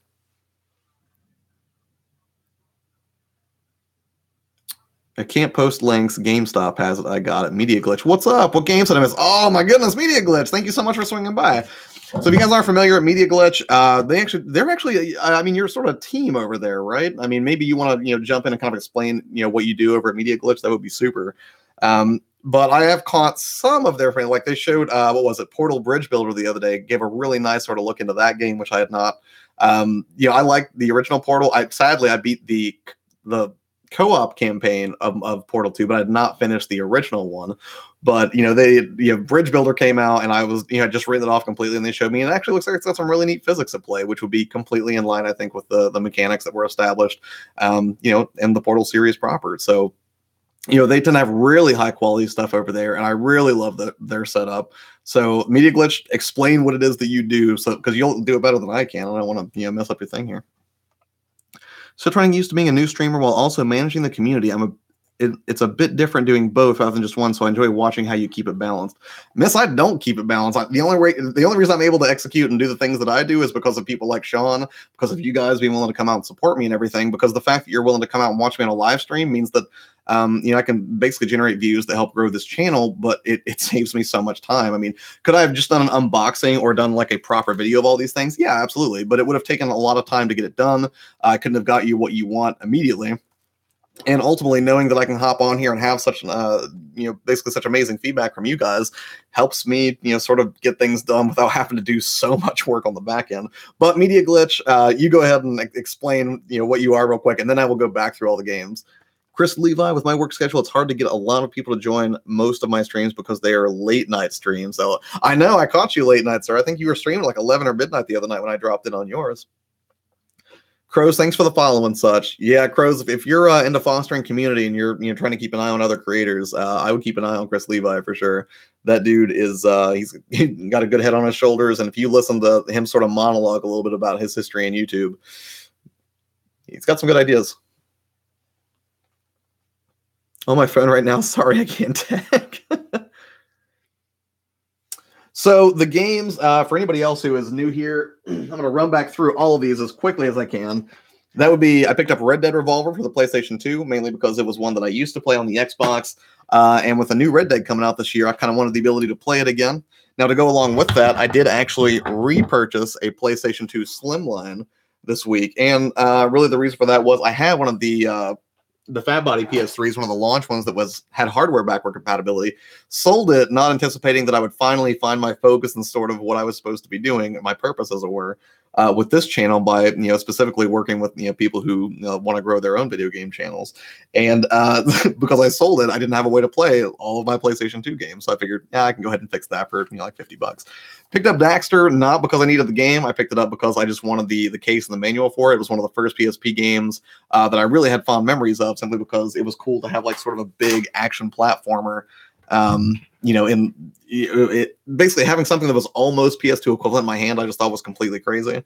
For the Super Famicom, what was it? Twinbee Rainbow Bell, I think. I keep getting the name wrong, but this was recommended to me by Darren of Warp Zone, and I'm inclined to trust his judgment because he has a range of eclectic tastes in video games, and when he says something's good, I'm inclined to trust him, much the same way as Muzz from Level 1 Games, the guy who I worked with whenever I picked up the GameCube and the Sega Saturn from Rocker Gaming. We saw that video earlier this week, I think. Also, I should point out, if you want to see a closer look at the Saturn, Muzz did just put that up on the Level 1 Games channel. It's just L1 Games, I think, youtube.com/L1 Games. But if you are a Sega Saturn fan, personally, I'm not. Didn't grow up with the system, have no familiarity with it. But I know Rocker Gaming does phenomenal work, and Muzz sort of gave a closer look at that system with its fancy LEDs and ability to play backups and ROMs and all that thing. So if you're into that, go check it out. RoboCop versus Terminator for the Genesis, because again, this is the year of the Genesis for me. I am playing exclusively Genesis games throughout 2018 because I did not grow up with that system, and that's supposed to be the bloodier version, and Darren got me on that too. Zero Tolerance, which is supposed to be a first-person shooter from the era. Never played this before either, nor even heard of it on any other system, so I'm assuming this may be a Genesis exclusive, or at least I don't remember ever seeing a box for this for the Super. PsyOps, the Mindgate Conspiracy for the original Xbox, is a game that I used to play in college a lot, which I thought was interesting because it included a music video at the beginning from... It wasn't Stained. I think it was Cold. It wasn't Coldplay. I think it was Cold. I tend to get those three bands confused. They are not the same band by any stretch of the imagination. The Azure Gunvolt Striker Pack from... which I picked up from Best Buy. Originally, they had this on a really good sale, but I missed the sale. But finally, the game came back around. Did not get to check it out originally. I believe it was on the 3DS, so I'm kind of excited to play that. Hopefully with one of these fancy new controllers, which is the other thing I bought like an idiot. I got this one, which is the wired controller, the Super Mario Edition with sort of like the very nice, very subdued star pattern here. I really like this controller a lot. But before I did that, I picked up the Zelda one. Before I realized there was an awesome sale at GameStop and got the other one much cheaper. So this one, I think is pretty. It's supposed to be rubberized, which I imagine will have a more comfortable feel than the other one. But this one, as I pointed out earlier, the faceplate will actually pop off of it, apparently. I just haven't figured out how to do it yet. And I was going to look at the instructions before I got sidetracked. Media Glitch. We're a live TV show in Albuquerque. TV studios sent everything, about 98,000 TV viewers. That's crazy. So at what point did you make the decision to also leap to YouTube? And what challenges did you find coming from traditional broadcast media into the YouTube arena, Media Glitch? I would be curious to know. I'm still trying to get used to being a new streamer. Okay, I missed that. Work schedule. Trying to get back to work. Trying to get caught up here, guys. I'm sorry. Dude, you are too kind. Sir, you are very kind, and I appreciate your kindness. And this is just going to be completely gross and reciprocal, and there's just too many feelings happening, so I'm going to move on. That Game Collector, hey, Media Glitch, Lefty Shine, set. About 98,000 viewers, 6,000 on YouTube. Also, we're really ridiculously good looking. I can completely vouch for that. And at least one of their members, and I can't remember her name right now, and I feel like please don't be mad at me, Media Glitch. I just forgot because I watch a lot of different YouTube channels. But she had a delightful Bob Ross shirt, of which I am insanely jealous and would love to get a hold of myself. That is a dude with an ideology I can get behind. Pretty good, man. Can't complain. All right, so I'm going to see if I can figure out how to pop the faceplate off this while there's a brief break in the conversation. But as I do that, what would you guys say is your absolute favorite Nintendo Switch accessory that you've seen so far? Because I was very close to buying a lunchbox today that I didn't need because I'm not in 5th grade.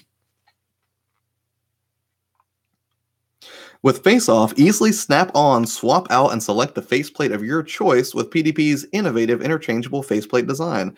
Now, see, they just show this dude very easily grabbing this thing and pulling it off, but I tried that and it did not do that. So maybe I just have, maybe I'm just incredibly weak physically, but we'll see. I'm gonna give this another shot. Oh, wow. Okay, there it goes. But that's the thing, like, there's no, I guess you wouldn't want a quick release on it because who wants this thing popping off in the middle of gameplay, I guess. But, I figured they would at least have, maybe a little notch for you to pry it off. But yeah, you can totally take these off, and I assume they sell other ones, although I've never seen another one. I didn't even know they made wired controllers with removable faceplate design. So yeah, you can do that, but I don't know that I did not realize that they sold any of the additional faceplates, or at least I haven't seen any. I see 2 controllers for sale with 2 different faceplates, so I guess you could buy both of them and swap them, but then what would be the point? You would just create a copy of both of them again. Feels pretty solid, though. I will say that. After you snap it back on, it does feel like it clicks in there really well. Hey, Cool Ass Robert Payne, how goes it, sir?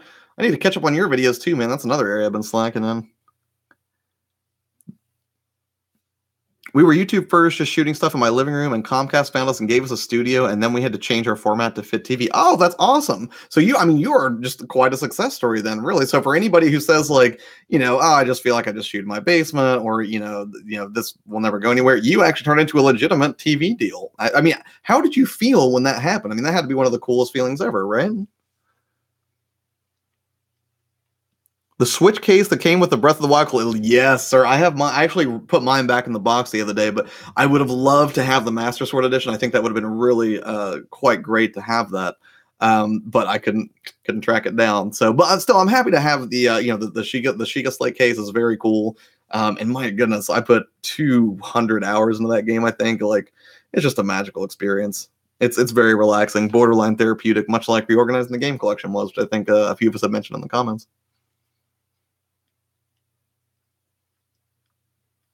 Please, someone recommend a good carrying case. The one Josh has is too expensive for me because he doesn't pay me. Oh, one day I'd be happy to pay you. Until then, sir, the only way that I can get down with the support from you guys is through volunteer efforts because, I don't even really have a lot of revenue streams really established for this channel yet. It's something I'm going to work on in the next couple months for sure, but. Because if you're going to go professional, you should probably have a way to get paid. And, I sort of dove right into, focusing and niching down without giving that a whole lot of heed because I knew, I wanted the audience to come first. I sort of wanted to, this is the kind of stuff that I would do for free. But I'm hoping that one day I can be paid for it. We'll see what happens.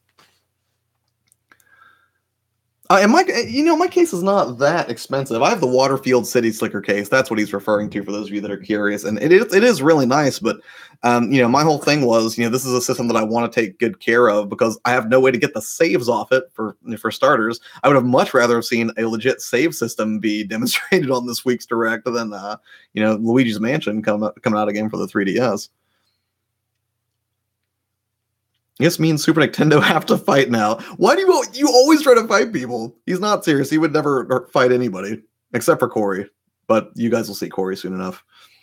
We had 60 subscribers at the time. The day before I got the call, the guy I did the show with quit. Oh, man. So wait, let me get this straight. You had 60 YouTube subscribers. You got a call from Comcast to see if you would do a show and basically adapt your format for actual television. And the guy you were doing it with quit on you?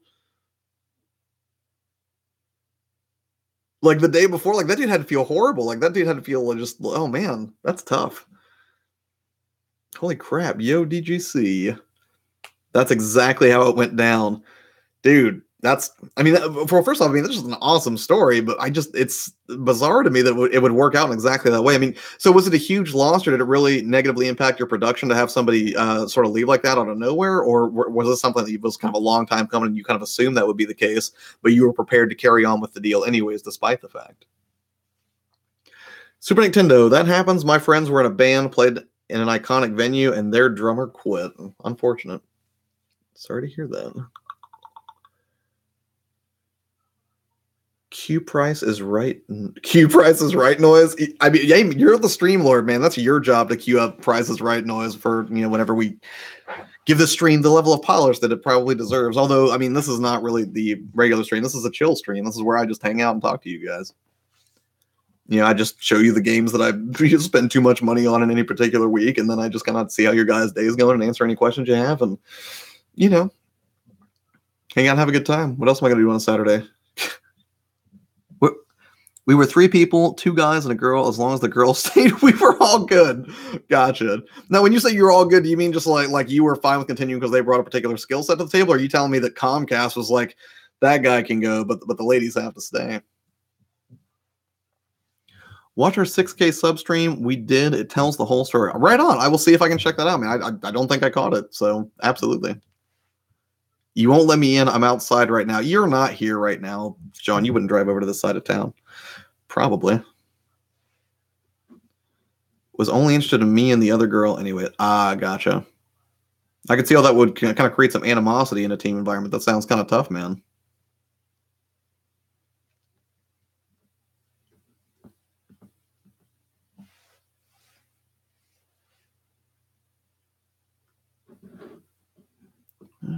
What's up, Die Hard? Good stuff. Well, now there's a horrible silence and lull in the conversation, and silence makes me uncomfortable. So, what do you guys want to talk about? Who's going to pick the next topic? The next person who drops in the chat, we'll just roll with whatever you say. It could be anything. Video games would be ideal because you got to know your audience, right? But I got 3 girls and 4 guys. I have for your player 2. So originally this was Geeks Podcast, and that really is still a company. It's a collection of friends, but we sort of work on different things now. We don't all focus our efforts on the YouTube channel. And the reason for that wasn't that, the other members of Geeks Podcast weren't great at YouTube. Some of them are flat out phenomenal. Zeke, I would love to have on here on a regular basis, but his schedule is sort of wonky. He's got other things that he's trying to work on in his life right now. So he probably will not make an appearance for some time. But, for your player 2, which is sort of what I refocused this channel into, it's predominantly Sean and myself right now. Sean does a lot of the stuff on the back end that helps me kind of sort out the streaming hurdles that I need to overcome, and I do most of the shooting, editing, and video production side of it. But every now and then Sean will kick me a great idea, which he then accuses me of stealing, and then I tell him no, I didn't, and then he says yes, you did, and then we have a sort of passive aggressive march off to other rooms for a while, and then we kind of come back together and make up. It's a really healthy relationship. So. What about Toys R Us going to be closing all their stores amid bankruptcy? Here's the thing. I did not really have a Toys R Us very close to me growing up. I had to drive like 30 minutes to go to Huntington to get to a Toys R Us. Usually the only time I ever went there here in the Columbus area was when I was really into Skylanders. I would go there because they would seem to always have really good deals on Skylanders. So I do not have any real emotional attachment to it. And I would say that the only real department store that I ever had an emotional attachment to in that same vein would have been Hills, whose their logo was it's where the it's where the toys are. Somebody mentioned this in a comment the other day on a channel when I was watching somebody's video. But, I grew up, Hills was like a regional department store that was popular in Southern Ohio, and they went out of business, and then they were replaced by Ames. And then, Ames was not quite as good as Hills, but then they went out of business too. So, it happens. It's just the way of capitalism, I fear. Goblin, I love the concept of Your Player too. What do you mean? Like, what is it precisely that you love about it? Because the thing that you like may be slightly different than what somebody else likes, and I will take all of the information that I can get, sir, simply because, when I do stuff that you guys like, I want to know what it is so that I can do more of it. And if I do stuff you absolutely hate, well, then I have a judgment call to make, right? Either soldier on and do it anyways, knowing that it might not be good for some people, but other people may dig it. I'm always down for feedback because I want to make sure that I'm doing things in the right way. As a toy collector, I don't think I care. No, bold statement, Sean. They charge higher than MSRP in some cases. Now, that is true. I think that may have been one of the other things that was off-putting to me. I think that when I was at Toys R Us, usually they would tend to have higher prices on things like video games and video game accessories because, I got in my 20s and 30s, I didn't really care as much about toys in most cases, unless it was like a really awesome, like a Nightcrawler figure or something, I guess. But it did seem that normally their deals were not the best, except for, the rare case of Skylanders. I would probably never make a special effort to go to Toys R Us.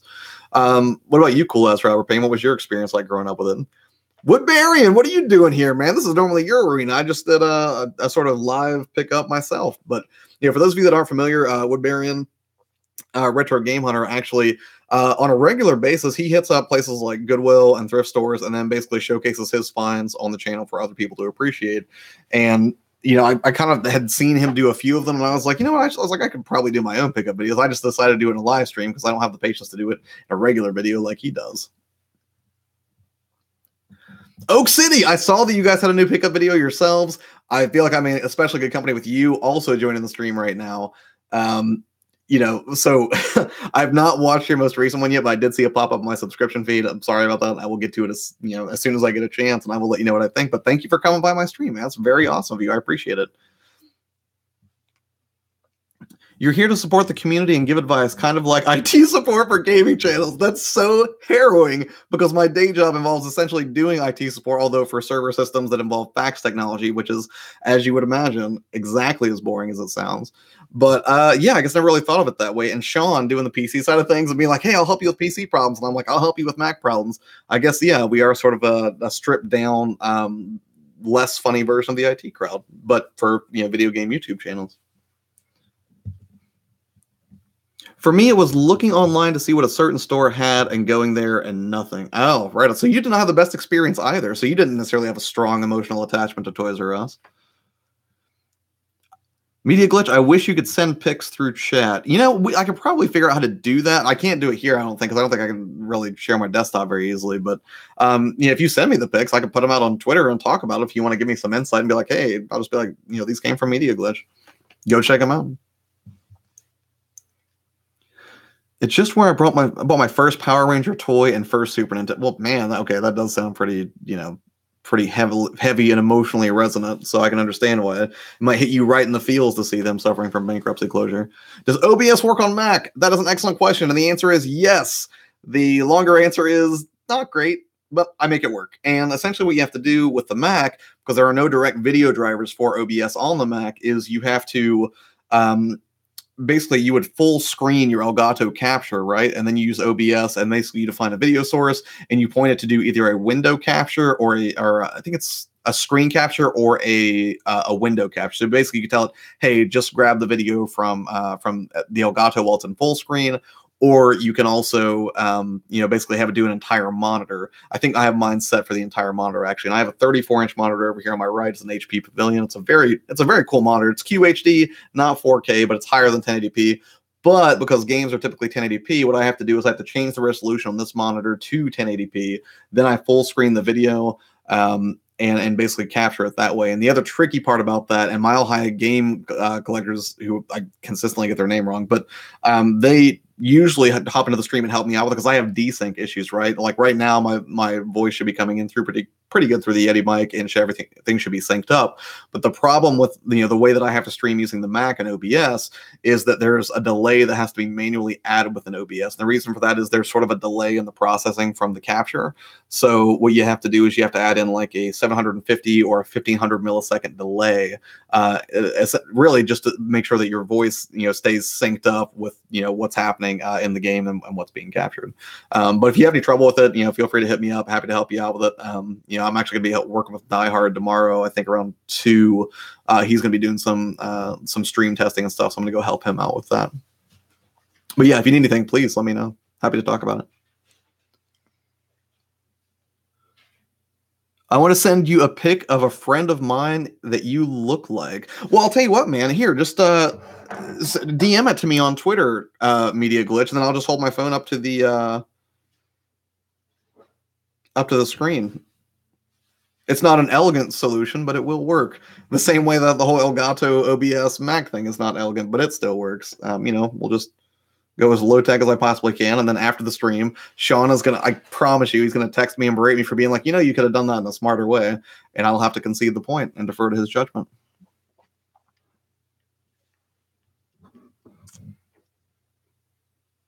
It's where I bought my that Game Collector Suite. It's cool. Always watch your stuff. I like the rebrand. Right on, Oak City. I appreciate it. I'm glad that you dig the rebrand. It's again, for me, this is not just like, oh, okay, cool, I can distinguish myself by doing this. I mean, yes, that's a part of it, sure. But the thing is, for me, again, this is like a purpose for me, and I cannot be any more forthcoming about that. I would like to do YouTube professionally one day, and I think one of the best ways that I can do that is by legitimately helping people and building relationships with people to where it feels like you're hanging out with a friend instead of just sort of like a faceless or an avatar or some abstraction of me. I mean, it's pretty much as real as it gets right now. I mean, just me hanging out, look at all these game pickups and stuff, trying to hold my phone up to the screen to show a picture of like a dude the Media Glitch says that I look like.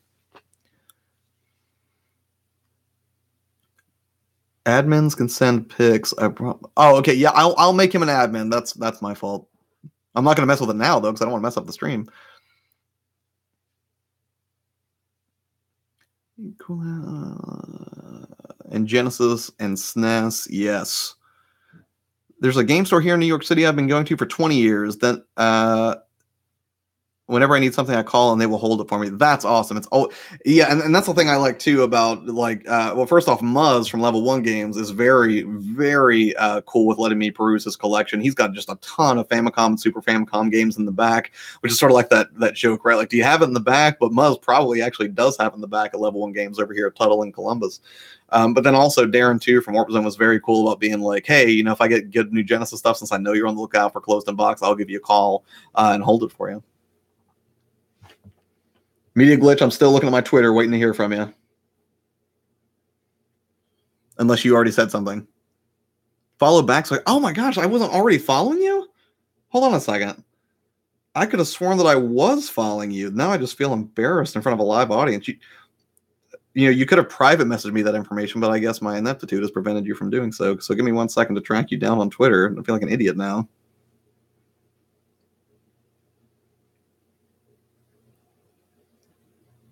There we go. Yeah, that's completely goofy. Yes, I am following you now. If the rest of you are looking for Media Glitch, it's that. Yes. Media Glitch Show, at Media Glitch Show. Oh no, it's fine, man. I'm all about people, trying to get their name out there more. I mean, until like we get thousands of people in here one day that are in the chat, and it becomes like just like a spammer's nightmare, then yeah, I would probably be more worried about it. But I mean, you probably know most of these guys anyways. I'm trying to get Josh to come down with me, dude. So that's the thing. I'm talking about taking a road trip this summer to Chicago to see Rocker Gaming, Super Nintendo, and Crows. And now you're talking about taking not really a road trip, but just flying to New York. But if we do and we can hang out with Die Hard, I would love to do that. That would be awesome. Assuming Die Hard is not an axe murderer. To be fair, I haven't met the guy. And if that's the case, that's going to be just an amazing obituary. It'd be like local ginger starts YouTube channel, gets murdered by crazy person in New York. I'm working on the delay because I want to stream some retro titles, but Elgato lags a lot. I had a similar thing. Now, what's really weird is I had to set the delay to 750 milliseconds when I played retro titles through the Retron 5, but whenever I tried to do modern stuff, like with the Xbox last night for Sea of Thieves, I had to actually set it to 1500. I cannot tell you what accounts for the disparity there. You know, I'm sure Sean could probably figure that out. But as it stands, you know, I've had the same experience with different systems. I've had to do different delays to sort of account for that. Are you also using an iMac Super Nintendo? Is that what you're doing? I just texted you berating you. Oh my gosh, what did you say, Sean? What have you done?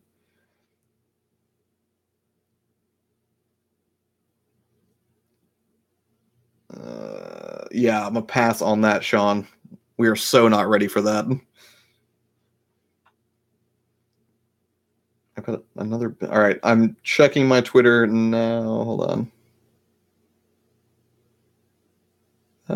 I don't have it yet. Oh, Joe following. Yes, I'm sorry. Yes, I should have known that. Hold on. Oh, I think I was following you. I actually am already following you, Joel. Yeah.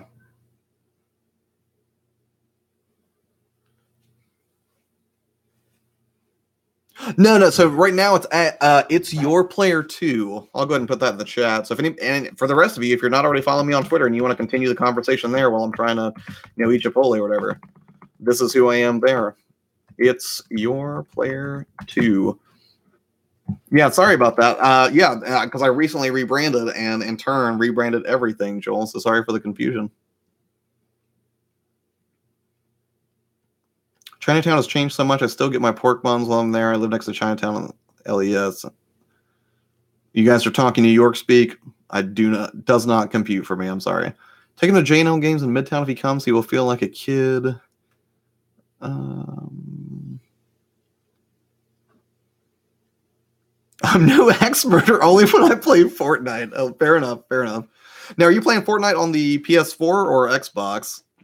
Because I did want to get in on some Fortnite because I just want to see how it's changed. When I first started, it was like a tower defense game, and now, it's basically PUBG as I understand it. And again, I think I've talked before. I'm sure PUBG is furious about that. I need to fix that. Thank you for cluing me in, Media Glitch. And now I have the picture of the person you say that I look like. We'll let the internet be the judge of that. You look like Simon Pegg, sir. You are not the first person to tell me that, and honestly, that's an honor. So is that Joel with Simon Pegg? And is that Edgar Wright also in this picture? Is that what I'm seeing here?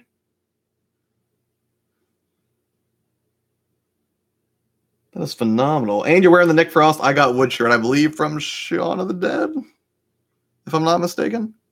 Delightful. Very cool, man. That is incredibly hyper. And it's weird you say that because Simon used to like spike his hair up back when he was doing Spaced, which is an amazing show. If you're a Simon Pegg fan, you should absolutely go watch Spaced. Lots of video game humor in that show as well. And the shootout in that show was amazing. But I actually used to spike my hair straight up. I've been doing more of the parted look lately. But maybe one day I'll bring it back so I can try to be as close to Mr. Pegg as I can, because that is an honor. They're old friends of mine. Oh, you're killing me. Are you serious? Are you really friends with Simon Pegg? Because that is just, that's so cool. If you ever get a chance, you tell him, Josh says hi and that I'm a big fan. I want to try PUBG. I have not yet tried it. I hear it's glitchy, but I hear it's also delightfully glitchy. Like, it's just a lot of fun, just a really enjoyable sort of glitchy that's funny and produces hilarious moments, sort of, I guess, the way the Friday the 13th game did. So, curious to check it out. Fortnite Save the World and Fortnite Battle Royale. Are you talking about those are two different versions of Fortnite, and you can sort of choose which one you want to do when you load the game up? It is an awesome picture. Die Hard, you know how to cut right to the core of me. Flattery will get you absolutely everywhere, sir, despite the fact that you're an axe murderer. I'm hip to your game. Sorry, I need a drink of water.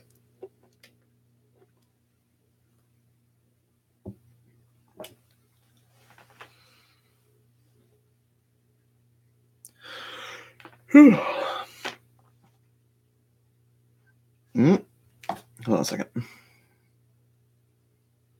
Joel's sending more photos.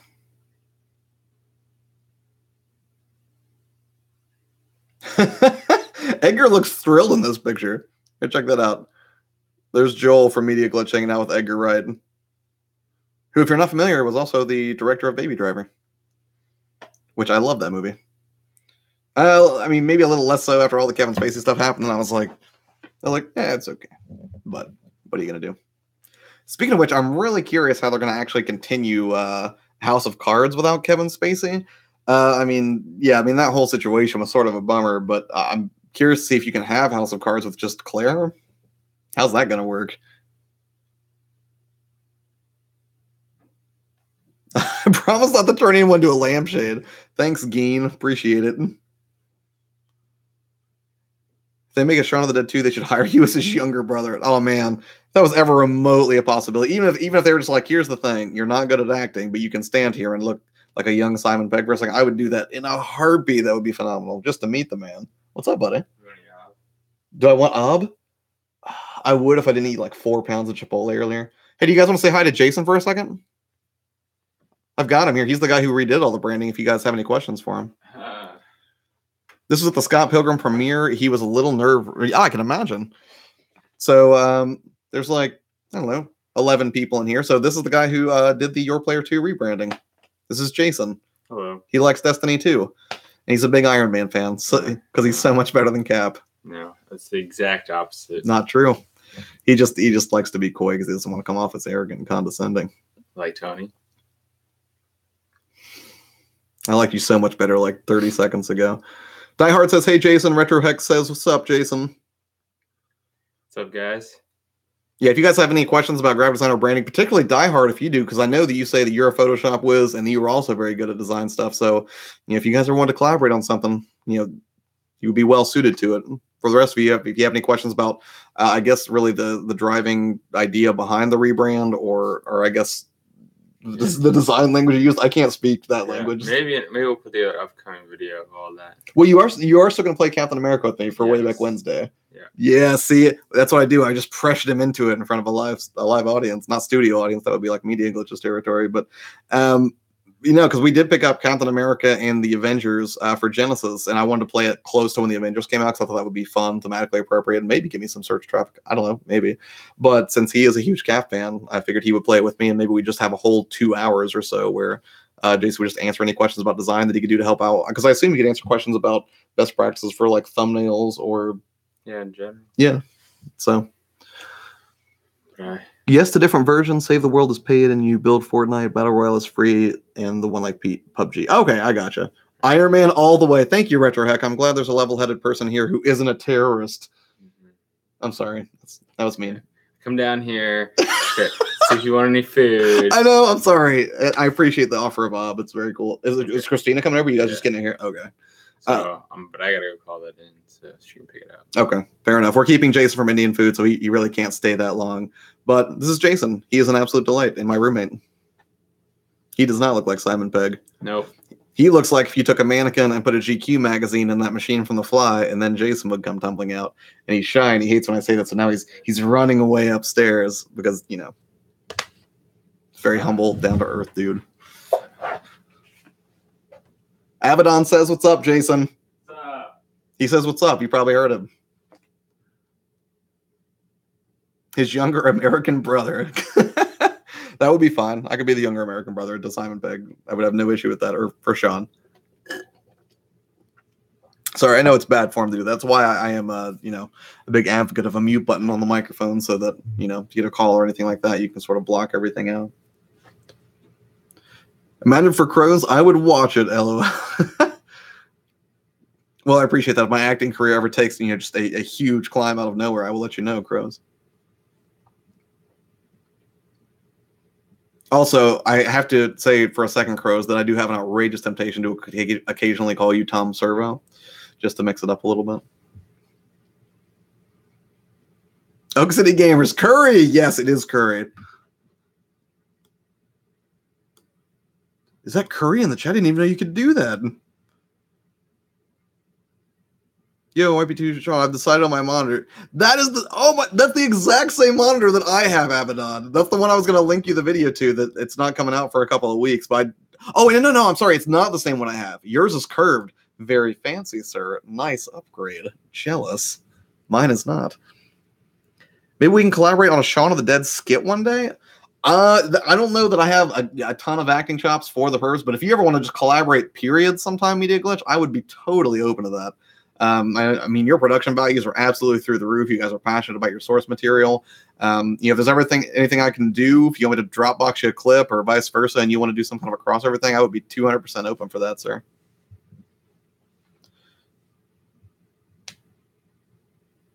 Yeah, Abaddon, if you just want to trade monitors, because I mean, you really don't need Curve, it doesn't do much for you. So if you want to trade me for my monitor, I would be open to that. And I think it's very cool of you to offer to do that. You guys all heard that, right? Abaddon said he would, trade monitors with me. What a sweetheart. I can play a zombie, not much acting required for that. Fair enough. Got a jet. Oh, but so fast. Thanks for swinging by, Abaddon. Yeah, Oak City. I had no idea you could do this. You're absolutely blowing my mind right now. I figured Sean would have kept me in the loop about something like that, but apparently he didn't, because he just doesn't care about the channel the way that I do. Unfortunate, I think. I'm glad you got the joke, Crows. I'm sure a lot of you guys are familiar with Mystery Science Theater 3000. Yes, he is. He is Strike V3, and I think he is listed as YP2 Sean now, because I think a lot of his Twitter efforts are going to be associated with this channel. At least I think so. I will tell you his exact Twitter in a moment, if he does not.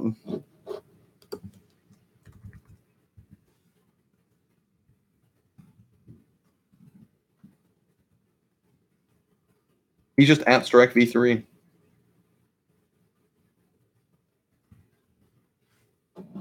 Whoa, there's a lot of notifications happening here right now. Oh, I just hadn't checked this one. Okay, sorry about that, guys. I normally try to keep attention very focused on the chat. Cool, I'm going to follow. Yes, you should follow Sean. Sean is a delight and generally a very helpful human being, even when he's not, making me feel like an idiot sometimes, because, he knows how to do all the fancy stream stuff, and all I know how to do is basically get on the camera and talk a bunch. I wasn't listening. What did I miss?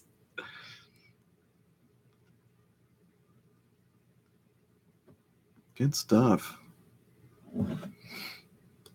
There are so many Oak City games. I don't even know what that is. What is that? Looks like a pink garbage bag. Or is that whatever it is, it looks very angry. Impressive resume, Strike V3. I like anime, toys, video games, and long walks on the beach. It's true. I can vouch for that last one. He really does.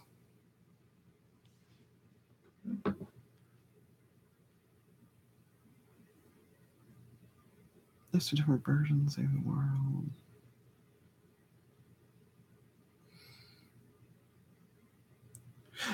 I'm wondering if in the... I wonder if in the future, if I did these, if I was actually going to play one of the games that I picked up, if instead of just doing, because this is, well, no, because I guess that would detract from being sort of a chill stream. Because I was thinking, like, right now it would be cool if I could just fire up a few of these games, just kind of rapid fire go through them. I mean, the ones that I'm capable of streaming anyways. But I feel like that would be like sort of a nice addendum to the, sort of a pickups video here. You guys think I should try that next week potentially? Like, I guess what I would have to do is set up a different scene in OBS. I would start with this, where it's sort of full screen. You have to sort of look at my horrible face up here, and then I could try to pop in a few of the games, and basically you could watch me test them too, I guess. Because that's the thing. I have this Power Rangers the movie game, but I'm not 100% sure it works, even though the description said complete inbox and tested. But that might be a cool way to sort of keep this thing going. I mean, unless you guys just want to talk about stuff. Lola, you are back again. Thank you so much. What are you doing?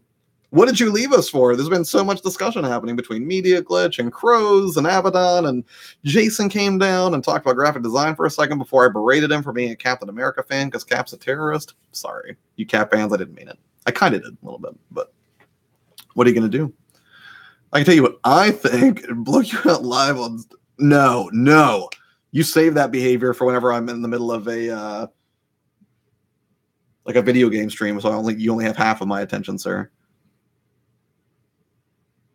I just used my phone to watch. All the emojis are already here. Oh, okay, I gotcha. What other game cabinets do you have? Well, are you talking about like consoles, or do you mean like the MAME cabinet back here? Because I do have one other MAME cabinet. I used to have the sit-down, lean-back style extension arcade unit, which was really fun. And the Rec Room Masters guys, I mean, they're just a great group of people, really. I talked to Wayne over there. He's a really good dude. He had basically gotten with us, and he liked what we did with the first one where we made a video for fun. And then he was like, well, we'll keep sending you arcade machines if you keep making cool videos of our product. And we were like, yeah, and that's actually been a fairly good source of traffic for us too. I mean, if you guys look at our numbers, a lot of our traffic comes from those arcade machine videos, and those are a few years old at this point, but it's been a really good relationship with them. They make a solid product. If they didn't, there's no way that I would put it on this channel. Behind me, that is the 32-inch Pro upright extension arcade machine cabinet from Rec Room Masters. It's running on a Dell Optiplex, like an old, busted, very basic office computer. And then it's got like a 32-inch like Insignia TV. I mean, and that's the thing, purists and people who are really into, they're like, what, that's not an actual JAMA board or anything. That's not a real arcade. We get a lot of comments like that where people are just like, that's not really an arcade machine. I'm like, yeah, but the average Joe knows it is an arcade machine. So I'm not going to get into technical details because I'm not making content in that arena specifically for the arcade purist. Rather, I'm making content, or when I was making those videos, was for people who just wanted the arcade experience at home and they wanted, sort of an inside look at what to expect with those products. Now, I will say I also have the sit-down cocktail version of that, and it has a 27-inch monitor sort of reverse mounted underneath the glass. That's like some plexiglass, I guess. And, that unit performs really well, too. Just a big open cabinet inside where you can put basically any PC that'll fit in there. But, yeah, it's solid. Love those units. I'll have to get you in touch with Wayne or something, sir. What is up, Josh? About time I caught you live. Yes, L1, how are you, sir? Glad you're here. This is L1 Metal Gaming, not to be confused with L1 Games. Doctor's appointment, sir. Oh, right on. Well, I hope you're doing just fine. Apparently you're good enough to come back to the stream, so I'm going to assume that, it's nothing serious, so I'm glad you came back, Lola. Appreciate it. Also, I'm curious, would you prefer Kawaii or Lola, or am I even pronouncing the first one wrong? Because I feel like I'm just out of the loop and, again, completely inept. No relation or affiliation, but I am subbed him. Yeah, Muss is a good dude, man. He makes, and that's the thing I love about his channel and his videos is like he has this very unique perspective on things because he owns a video game store, right? So he sees trades all day long. He sees cool stuff coming in all the time, and it's a phenomenal location to shoot in. Whenever I get the chance, I love to do that. Hidden Game Room, what's up? Wait, is Hidden Game Room in here? Did I miss it? Oh, there it is. Sup, people. Your icon, like, for some reason, I have the dark mode on right now. So everybody's icons, if you have like an icon that's very, very dark, it just gets camouflaged against it. So I completely missed when you first showed up. What are you working on today, Hidden Game Room? I'm curious.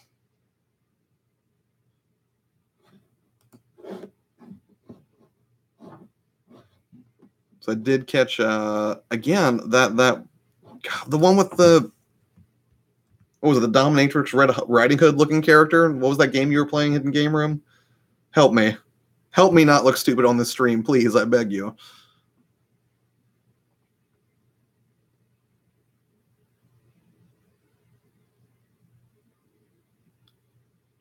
Psycho Dream. Thank you. Yes, I actually want to pull that up real quick.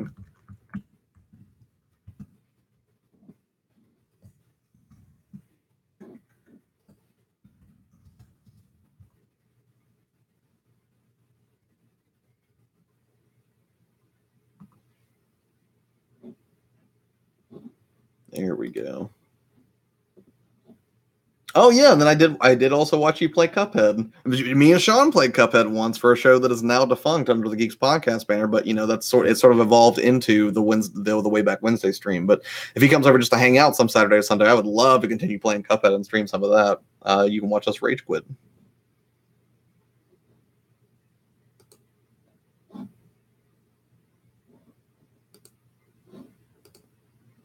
Yeah, because Psycho Dream looked like a lot of fun. If you guys want to see a kooky sort of well, I don't know if I'd call it Castlevania. It's definitely like an action platformer, it looks like. But if you want to see a surprise appearance, I swear to you, by Krang from Teenage Mutant Ninja Turtles, he does show up in the Psycho Dream review and gameplay that HGR put out. Right about the 550 mark is where you want to look in that video to see Krang's surprise appearance.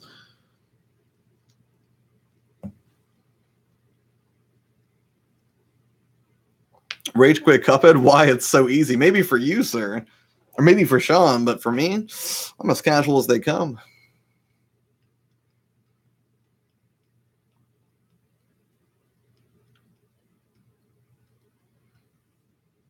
Up there. Hidden Game Room, do you have the Xbox One as well? Or do you have the ability to play the Sea of Thieves beta? Because a bunch of us were going to play it later.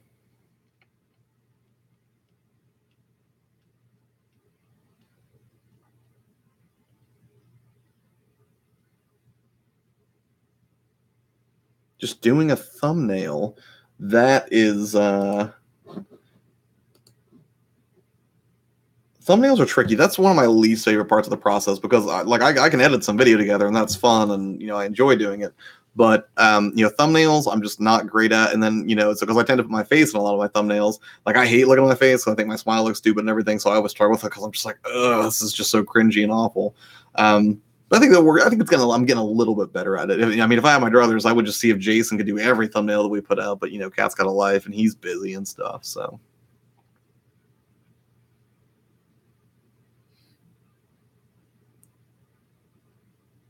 Oh, right on, man. You'll have to. I don't know if you're on Twitter or not. If not, you should totally jump on there if you think it'd be your cup of tea.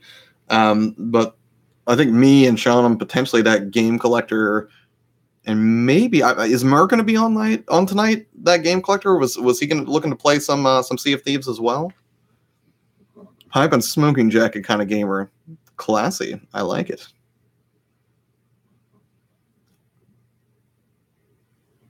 What you would do thumbnails, Sean? Steal my hidden game room. That would be awesome. Totally casual.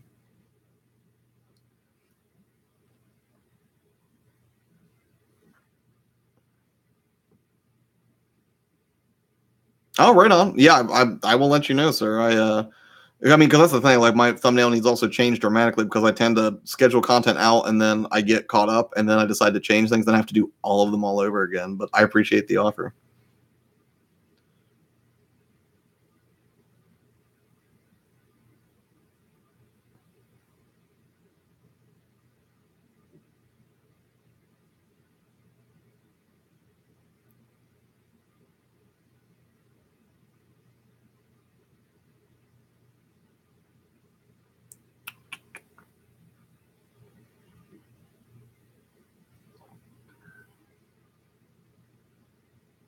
Your comments coming backwards. I'm not sure I follow you on that one. You mean like reverse chronological order, like under YouTube videos?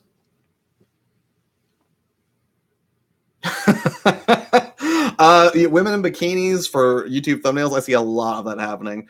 And actually, I feel like I see that a lot on Facebook. Actually, is I feel like I'll be scrolling past a video that has nothing to do with a woman in a bikini, but then there will be one for like that single frame as you scroll, and I'm like, wait, what? And I'm sure that was exactly their intended effect because it works. But I also think it's sort of I don't know. If you're doing a video that's completely unrelated to that doesn't seem like the greatest. I would not do that, but my approach is not for everybody. It's Women's History Month, so theoretically, yes, you could make that argument for anything, I suppose.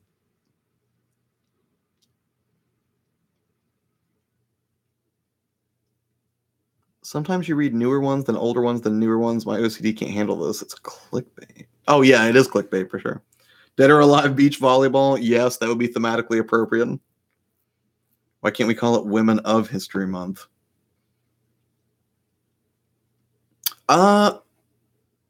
Do my comments? I think you can actually sort them directly. Media glitch. Hold on a second.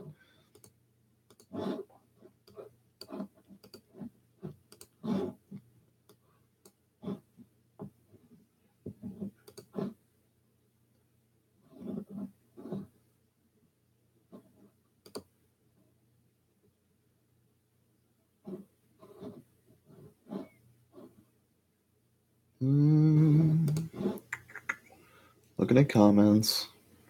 I know I've still got comments I need to follow up on too.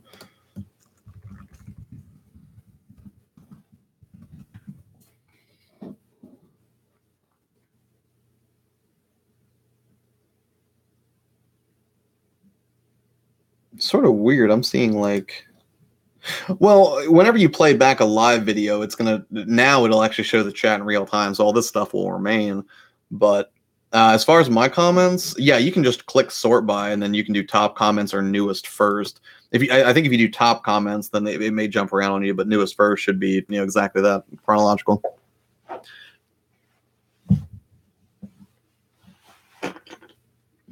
Oh, the chat log. Hold on. I'll see if there's any options here for me.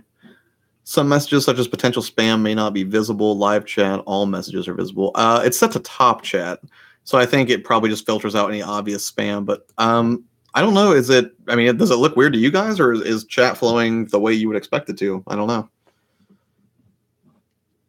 I don't do technical stuff. The Oompa Loompas always kick me out of their office. Right on, Oak City.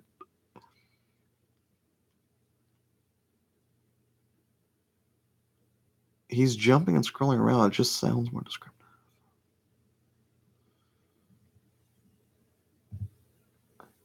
I don't think you're crazy. I mean, are you watching it on mobile or on a desktop?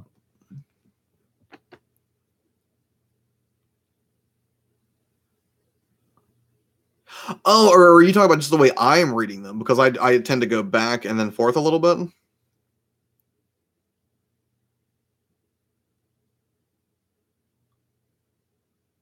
Because I mean, right now I have to jump around because here's what happens is like I start answering something at the top, and then like 50 other chat messages come in, and then I basically try to read down through the ones that don't really require me to respond, and then I do jump back and forth a little bit. So yeah, that's my fault. I completely was confused. Yeah, I'm not reading the chat out of order. It's just that whenever something scrolls up, I try to scroll back a little bit so I don't leave anybody out. So if somebody asked a question or if they brought something up, I try to answer that and try to get to everybody. Again, it's not going to be feasible as the channel continues to grow, but for now, it's working. It's okay. Maybe not the best in the world, but whatever. He's just triggering us. So true.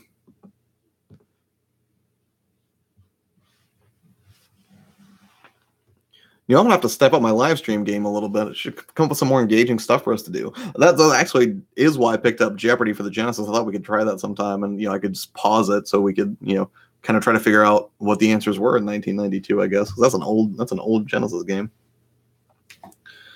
So give me 1 second. I apologize.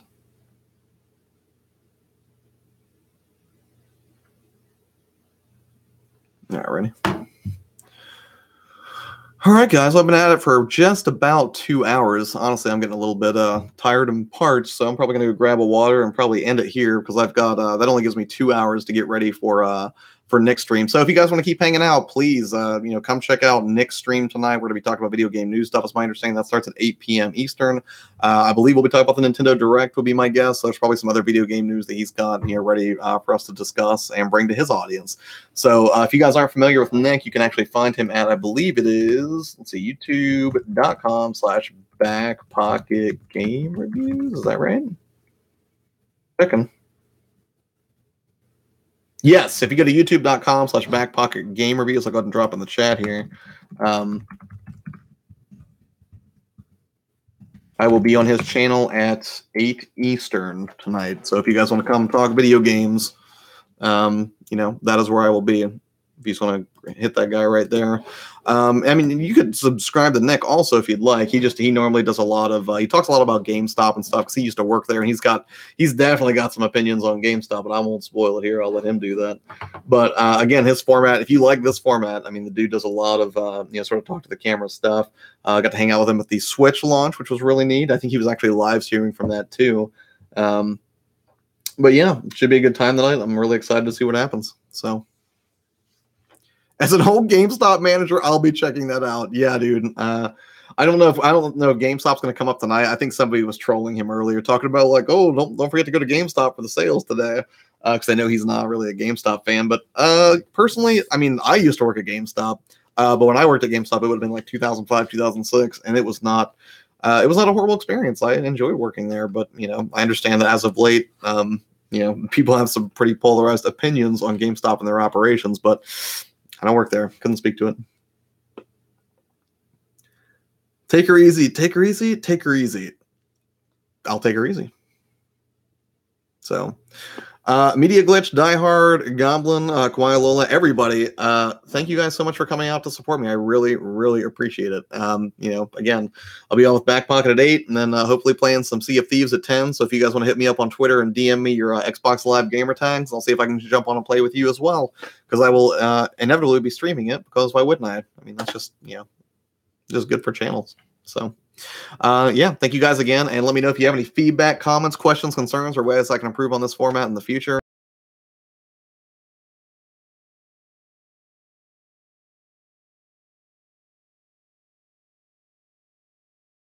Classic. Later, guys.